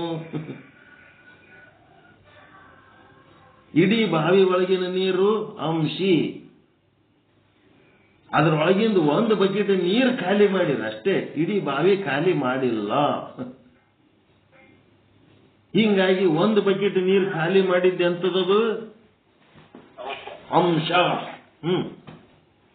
ಒಂದು ಬಕೆಟ್ ನೀರು ಖಾಲಿ ಮಾಡಿದ್ದು ಅಂಶ. ಇನ್ನು ಉಳಿದ ನೀರೆಲ್ಲ ಬಾವಿ ಒಳಗಿರೋದು ಅಂಶಿ. ಅಂಶಿ ವಿವೇಕ ಜಾಗೃತ ಮಾಡ್ಕೊಂಡ್ರಿ ಅಂತ ಅಂದ್ರೆ ಇದು ಏನದ? ನಿಮ್ಮ ಗುರುಗಳು ಎಷ್ಟು ಶಾಣೆ ಇದ್ದರು ತಗೊಂಡು ಏನು ಬೆಂಕಿ ಹಚ್ಬೇಕು ಅವನ ಶಾಣೆತನ. ಅದು ಅವನ ಅಂಶ, ನಿಮ್ಮದು ನಿಮ್ಮ ಅಂಶ. ನಿಮ್ಮ ಸಾಧನೆ ನೀವೇ ಮಾಡ್ಕೋಬೇಕು. ನಿಮ್ಮ ಅಪ್ಪ ಭಾರಿ ದೊಡ್ಡ ಸಂತ, ನಿಮ್ಮ ಅಣ್ಣ ಭಾರಿ ದೊಡ್ಡ ಸಂತ, ಅವನ್ ಜಾತ್ರೆ ಮಾಡ್ತಾರ್ರಿ. ನಮ್ಮ ಅಪ್ಪ ಭಾರಿ ದೊಡ್ಡ ಸಂತ, ಅವ್ರ ಅಪ್ಪ ಭಾರಿ ದೊಡ್ಡ ಸಂತ ಅದನಂತ ಅವಂದು ಜಾತ್ರೆ ಮಾಡ್ತಾರಂತೇಳಿ ಅವ್ರಿಗೆ ಮಕ್ಕಳಿಗೆ ಮೊಮ್ಮಕ್ಕಳಿಗೆ ಕುಂದಿರಿಸಿ ತೇರ್ನಾಗ ಮೆರವಣಿಗೆ ಮಾಡ್ತಿರ್ತಾರ. ಅವ್ರ ಅಪ್ಪನ ಬೆಳಕ ಮಗನ ಬಳಿ ಏನಾರ ಇರ್ತದೇನ್ರಿ? ಇರಂಗಿಲ್ಲ. ಅವ ದೊಡ್ಡ ನಾಟಕ ಮಾಡ್ತಿರ್ತಾನ, ತಾನೇ ದೊಡ್ಡ ಸಂತನ್ಗತ್ಲೆ ಒಳಗೆಲ್ಲ ನಮ್ಮಂತವೇ ಕೆಟ್ಟ ಪ್ರವೃತ್ತಿಗಳಿದ್ರೂ ಸಹಿತ ಅವ ಏನ್ ಮಾಡ್ತಾನ, ಮಂದಿ ಎಲ್ಲ ಮರ್ಯಾದೆ ಕೊಡೋ ಟೈಮ್ನಾಗ ನಾ ಸುಮ್ಮ ಇದ್ರ ಸಾಕು, ತಾನೇ ಮರ್ಯಾದೆ ಸಿಗ್ತದ ಒಂದು ಗಾಂಭೀರ್ಯ ಮೇಂಟೈನ್ ಮಾಡಿಬಿಡ್ತಾನ. ಅವ ಮಹಾತ್ಮನ ಮಗ ಮಹಾತ್ಮನಾಗಿರ್ಲಕ್ ಸಾಧ್ಯ ಅದ ಏನು?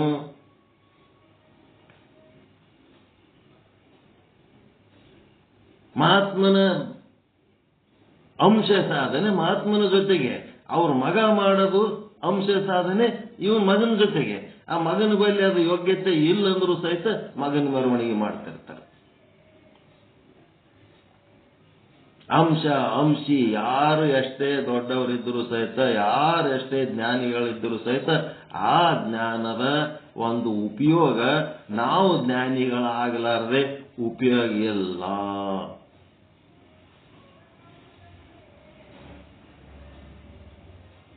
ಹೌದಾ? ಇಲ್ಲ. ನಾವು ಜ್ಞಾನಿಗಳಾಗಲಾರದೆ ಉಪಯೋಗ ಇಲ್ಲ. ಅದಕ್ಕೆ ನಾವು ಸ್ವತಃ ಸಾಯಲಾರದೆ ಸ್ವರ್ಗ ಇಲ್ಲ ಅಂತ ಹೇಳ್ತಾರೆ. ಮಂದಿ ಸತ್ತಾರ, ಮಂದಿ ಸ್ವರ್ಗ ತಗೊಂಡು ನಮಗೇನ್ ಮಾಡೋದು? ಯಾರು ಸ್ವರ್ಗ ತಗೊಂಡು ನಮಗೆ? ನಾವು ಸ್ವತಃ ಸತ್ತವನಿಗೆ ಸ್ವರ್ಗ ಸುಖ ಅಂತಾರಂದ್ರೆ ಅದರ ಅರ್ಥ ಏನು? ತಾನೇ ಸ್ವತಃ ಸಾಧನೆ ಮಾಡಬೇಕು, ಸ್ವಂತ ಇನ್ವಾಲ್ವ್ಮೆಂಟ್ ಇರಬೇಕು. ಯಾರ್ಯಾರ ಪ್ರವಚನ ಮಾಡ್ರಿ, ಯಾರ್ಯಾರ ಕೇಳ್ರಿ, ನಾ ಹಿಂಗೆ ಹೊರಗೆ ಅಡ್ಡಾಡ್ತೀನಿ ಅಂದ್ರೆ ಆಗ್ತದ? ನಾ ಸ್ವತಃ ಇದ್ರೊಳಗೆ ಹೊಕ್ಕೊಂಡು ಬರ್ತೀನೇ ಇಲ್ಲ. ಚಲೋ ನೋಡೋದು, ವಿಚಾರ ಸಾಗರ ಎಲ್ಲ ಚಲೋ ಹೇಳಕತ್ತಾರ, ಯಾರ್ಯಾರ ಕೇಳ್ರಿ, ಯಾರ್ಯಾರ ಹೇಳ್ರಿ, ನಾನು ಆರಾಮ್ ಫ್ರೀ ಇರ್ತೀನಿ ಅಂತ ಬರ್ತದ. ಹಿಂಗಾಗಿ ಅಂಶ ಅಂಶಿ ಅಂಶ ಅಂಶಿ ಈ ಅರ್ಥದೊಳಗ ಮಾಡ್ಕೊತ ಹೋಗ್ಬೇಕು ನೀವು. ಮಾಡ್ಕೊತ ಆದ್ರ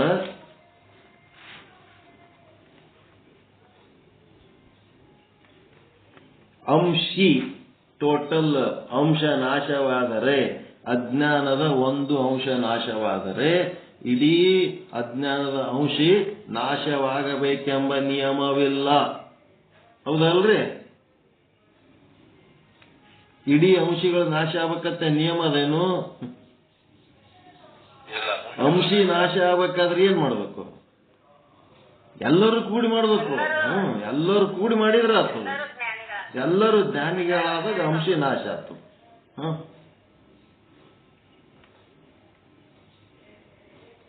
ಅದಕ್ಕೆ ಅಂಶಿ ರೂಪದ ಅಜ್ಞಾನ ಒಂದೇ ಇದೆ, ಅಂಶ ರೂಪದ ಅಜ್ಞಾನಗಳು ಅನೇಕ ಅದಾವ. ವಸ್ತ್ರ ಅಂಶಿ, ಅದರೊಳಗಿರುವ ಎಳೆಗಳು ಅಂಶಗಳು. ವಸ್ತ್ರ ಅಂಶಿ, ಅದರೊಳಗಿರುವ ಎಳೆಗಳು ಅಂಶಗಳು. ಒಂದು ಎಳೆಯನ್ನ ನೀವು ತೆಗೆದು ಹಾಕಿದರೆ ಎಲ್ಲ ಎಳೆ ಹೊರಗೆ ಬರ್ಬೇಕಂತೇನಿಲ್ಲ. ಅದಕ್ಕೆ ಅಂತಃಕರಣ ಅವಚ್ಛಿನ್ನ ಚೇತನದ ಆಶ್ರಯದಲ್ಲಿವೆ. ಅಂತಃಕರಣ ಅವಚ್ಛಿನ್ನ ಚೇತನದ ಆಶ್ರಯದಲ್ಲದವ ಯಾರು ಜ್ಞಾನ ಮಾಡಿಕೊಳ್ಳುವರೋ ಅವರ ಅಜ್ಞಾನದ ಅಂಶವು ನಾಶವಾಗಿದೆ, ಮಿಕ್ಕವರ ಅಜ್ಞಾನ ಹಾಗೇ ಉಳಿಯುತ್ತದೆ. ಅಂಶ ಒಂದು ಅಂಶ ಅಲ್ಲಿ ಅಜ್ಞಾನ ನಾಶ ಆಗ್ಯದಂದ್ರೆ ಇಡೀ ಅಂಶೀಯ ಅಜ್ಞಾನ ನಾಶ ಆಗ್ಬೇಕಂತೇನಿಲ್ಲ. ಅಂಶೀಯ ಅಜ್ಞಾನ ಹಂಗೆ ಉಳಿತದ. ಅಂಶ ಒಂದು ಅಂಶ ನಾಶ ಆಗ್ತದ.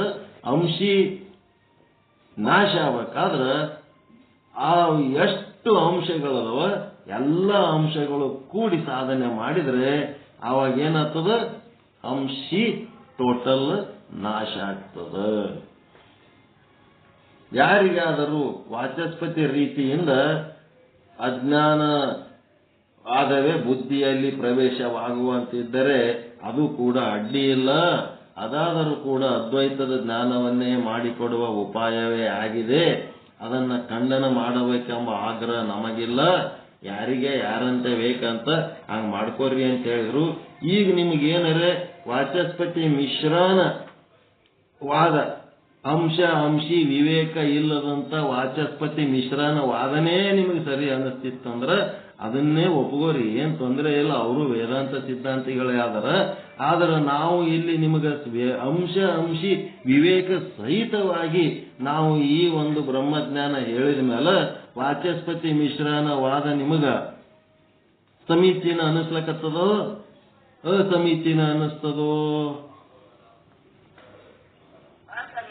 ಅಸಮೀಚೀನ ಅನ್ನಿಸ್ತದ. ವಾಚಸ್ಪತಿ ಮಿಶ್ರನ ವಾದ ನಿಮ್ಮ ಬುದ್ಧಿ ಒಳಗೆ ಪ್ರವೇಶ ಆಗಂಗಿಲ್ಲ. ಈಗ ಅಂಶೀಯ ವಿವೇಕ ಉಳ್ಳವರಾದ್ಮೇಲೆ ಆ ಒಂದು ಸಾಂಪ್ರದಾಯಿಕ ವೇದಾಂತ ಸಿದ್ಧಾಂತ ಏನದಲ್ಲ ಅದೇ ನಿಮಗೆ ಸರಿ ಅನಿಸಿ ಮತ್ತೆ ವಾಚಸ್ಪತಿ ಮಿಶ್ರನ ವಿಚಾರ ತಲೆಯಾಗಿಟ್ಟುಕೊಳ್ಳಾರ್ದಂಗ ಮುಂದೆ ಬಂದ್ಬಿಡ್ತೀರಿ. ಹೀಗಾಗಿ ಇದರದ್ದು 1ನೇ ಭಾಗ ಸರ್ವ ಪ್ರಕ್ರಿಯೆಗಳು ಶ್ರೇಷ್ಠವಾಗಿವೆ ಮತ್ತು ಬಂಧ ಮೋಕ್ಷದ ವ್ಯವಸ್ಥೆ ಇದರೊಳಗೆ ಶ್ರೇಷ್ಠ ಆಗ್ಯದ ಅಂತ ಹೇಳಿದ್ರು. ಮತ್ತೆ ನಾಮಭೇದಗಳಿಂದ ಕೂಡಿದ ಮಾಯೆಯ ಸ್ವರೂಪದ ನಿರೂಪಣೆ ಅನ್ನೋದು ಇದರ ಮುಂದಿನ ಭಾಗದಲ್ಲಿ ಬರ್ತದೆ. ಅದು ಮತ್ತೆ ನಾವು ನಾಳೆ ಹೇಳೋಣ. ಇವತ್ತು ನನ್ನ ಉದ್ದೇಶ ಏನಿತ್ತು, ಅಂಶಿ ಗಟ್ಟಿಗೆ ಹೇಳಬೇಕಾಗಿತ್ತು. ಅದು ಹೇಳೋ ಉದ್ದೇಶಕ್ಕೆ ನಾನು ಈ ರೀತಿ ಇವತ್ತಿನ ಪಾಠ ತಗೋಬೇಕಾಯ್ತು. ಸ್ವಲ್ಪ ಎಕ್ಸ್ಟ್ರಾ ಟೈಮ್ ತಗೊಂಡು ಏನಾರ ನಿಮಗೆ ಸಮಸ್ಯೆ ಇತ್ತು ಅಂತಂದ್ರೆ ಸ್ವಲ್ಪ ವಿಚಾರ ಮಾಡಿ. ಏನಾರ ಹೇಳೋದಿದ್ರೆ ಹೇಳಿ. ಅಂಶಿ ವಿವೇಕದ ಬಗ್ಗೆ ಏನಾರ ತೊಂದರೆ ಇತ್ತು, ಅರ್ಥ ಆಗಿದ್ದಿಲ್ಲ ಅಂತಂದ್ರೆ ಪ್ರಶ್ನೆ ಮಾಡ್ಬೋದು, ಚರ್ಚೆ ಮಾಡ್ಬೋದು. ಯಾಕಂದ್ರೆ ಇವತ್ತ ಈ ವಿಷಯ ಚರ್ಚೆ ಮಾಡ್ಲಿಕ್ಕೆ ಸೂಕ್ತದ. ಮತ್ತೆ ನಾಳೆ ಇದನ್ನ ದಾಟಿ ಮುಂದೆ ಹೋಗ್ತೀವಿ, ಅವಾಗ ಅಂಶಿ ಅಂತಂದ್ರ ಇರಂಗಿಲ್ಲ. ಅವಾಗ ಮತ್ತೆ ಹೊಸ ಇರ್ತಾರೆ. ಸತ್ಯ ತಿಳಿದ ವಾಚಸ್ಪತಿ ಮಿಶ್ರ ಅವರ ವಾದದೊಳಗ ಅಂಶಿ ವಿವೇಕದ ಒಂದು ಕೊರತೆ ಅಲ್ಲಿ ಕಂಡು ಬರ್ತೈತಿ. ಬ್ರಹ್ಮನನ್ನ ನಾನು ತಿಳಿದಿಲ್ಲ ಅನ್ನೋ ಒಂದು ಅಜ್ಞಾನ ಒಂದೈತೆ. ಎಲ್ಲರೊಳಗಿರೋದು ಒಂದೇ. ಒಂದೇ ಅಜ್ಞಾನ. ಯಾರು ಸಾಧನೆ ಮಾಡ್ತಾರೋ ಅವರ ಅಜ್ಞಾನ ಮಾತ್ರ ನಿವಾರಣೆ ಆಗ್ತದೆ. ಸಾಧಕ ಒಂದು ಅಂಶ ಮಾತ್ರ ಆಗ್ಯಾನ. ಅಜ್ಞಾನ ಒಂದೇ ಐತಿ. ಅದು ಅಂಶ ಅರ್ಥದೊಳಗ ಒಂದೇ ಐತಿ. ಮೋಕ್ಷ ಸಾಧನೆ ಯಾರು ಮಾಡ್ತಾರೋ ಅವ್ರು ಮಾತ್ರ ಉದ್ಧಾರ ಆಗ್ತಾರ. ಅಂಶ ಮಾತ್ರ ಅಲ್ಲಿ ಉದ್ಧಾರ ಆಯ್ತು. ಒಂದು ಅಂಶ ಮಾತ್ರ ಉದ್ಧಾರ ಆಯ್ತು. ಅಂತಃಕರಣ ಅವಿಚ್ಛಿನ್ನ ಚೇತನದ ಆಶ್ರಯದೊಳಗ ಅಜ್ಞಾನ ಇರ್ತದೆ. ಅಂತಃಕರಣ ಅವಿಚ್ಛಿನ್ನ ಚೇತನ ಆಭಾಸ ಜೀವಾಭಾಸ ಏನದನಲ್ಲ, ಆಭಾಸನೊಳಗ ಚೇತನವನ್ನು ಆಶ್ರಯಿಸೋದು. ಚೇತನವನ್ನ ನಾನು ಬ್ರಹ್ಮನನ್ನು ತಿಳಿದಿಲ್ಲ ಅಂತೇಳಿ ಆಶ್ರಯಿಸೋದು. ಯಾಕಂತಂದ್ರೆ ಅದು ಚೇತನವನ್ನು ಆಶ್ರಯಿಸಿ ಚೇತನವನ್ನೇ ಗುರುತು ಸಿಗದ ಹಾಗೆ ಮಾಡುವ ಶಕ್ತಿ ಆ ಒಂದು ಅಜ್ಞಾನಕ್ಕಾದ.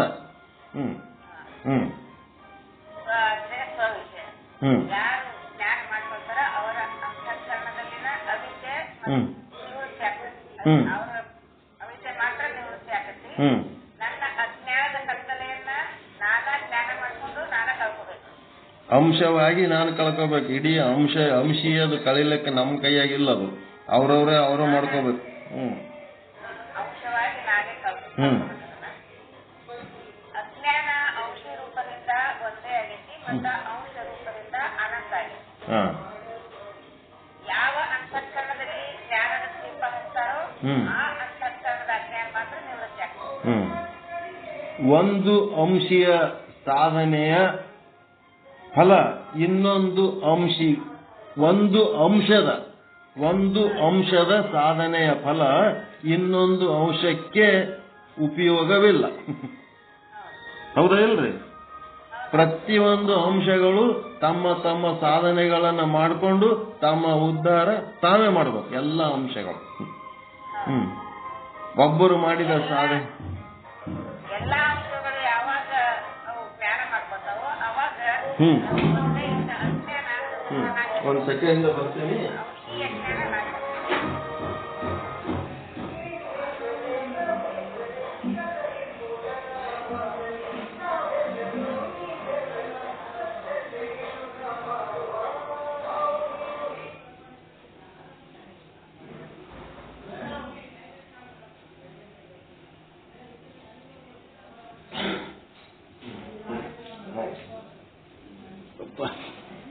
ಅವ್ರ ಕಸದವ್ರು ಬಂದಾಗ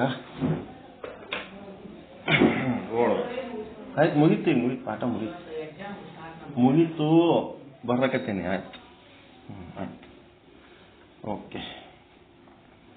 ಸರಿತಲ್ರಿ, ಎಲ್ಲ ತಿಳಿತಲ್ಲ? ಸತ್ಯ ತಿಳಿದದ. ತಿಳಿಲಿಲ್ಲ ಅಂತಂದ್ರೆ ನಮ್ಮ ಪ್ರಿನ್ಸಿಪಲ್ ಮೇಡಮ್ ಕೇಳ್ರಿ ಏನಂತಾರೆ. ಎಲ್ಲ ಅವರು ಚಂದ ತಿಳ್ಕೊಂಡಾರ. ಇನ್ನ ಡೌಟ್ ಇತ್ತಂದ್ರೆ ಇನ್ನ ಕೇಳ್ರಿ 10 ಸಾರಿ ಕೇಳಿದ್ರು ಏನ್ ಸಿಟ್ಟಿಲ್ಲ. ಬಟ್ ಈ ಪಾಠ ನಡೆದಾಗೆ 1, 2, 3 ದಿವಸನಾಗ ಇದಕ್ಕೆ ಸಂಬಂಧಪಟ್ಟಂದ ಒಂದು ಅಂಶಿ ಗಟ್ಟಿಯಾಗಿ ಅದರ ಮುಂದಿನ ಭಾಗ ಮತ್ತೆ ತೋಳೋಣ. ಆಯ್ತು, ಸ್ವಲ್ಪ ಅವ್ರ ಎಕ್ಸಾಮ್ ಅದತ್ತ ಕಳಿಸ್ಲಿಕ್ಕೆ ಹೋಗ್ಬೇಕು. ನಾನು ಬಹಳ ಸಮಯ ತಗೊಂಡೆ, ಎಲ್ಲರಿಗೆ ಅನ್ಯಾಯ ಮಾಡಿಬಿಟ್ಟೆ ಇವತ್ತು. ನಿಮ್ದೆಲ್ಲ ಜಲ್ದಿ ಬಂದು ನಿಮ್ ಸಮಯ ಎಲ್ಲ ನಾ ತಗೊಂಡ್ಬಿಟ್ಟೆ. ಏನ್ ಮಾಡೋದು, ಒಳ್ಳೇದಾಗ. ಇದೇ ಅಂಶಿ ಗಟ್ಟಿ ಮಾಡಿ ಹೇಳತ್ ಎಬ್ಬಿಸ್ಕೊಂಡು ಕರ್ಕೊಂಡ್ ನಾನು ನಿಶ್ಚಲ ಬಂದಿನಿ. ಮತ್ ನಾ ಏನ್ ಮಾಡ್ಬೇಕು, ಅವನೇ ಕರ್ಕೊಂಡ್ ಬಂದ. ಪರಮಾನಂದ ಪ್ರಾಪ್ತಿ ಭವ, ಸರ್ವ ದುಃಖ ನಿವೃತ್ತಿ ಭವ, ಇಷ್ಟಾರ್ಥ ಸಿದ್ಧಿರಸ್ತು, ಯಶಸ್ವಿ ಭವ. ಜೈ ಶುದ್ಧ ಬ್ರಹ್ಮ, ಜೈ ಶುದ್ಧ.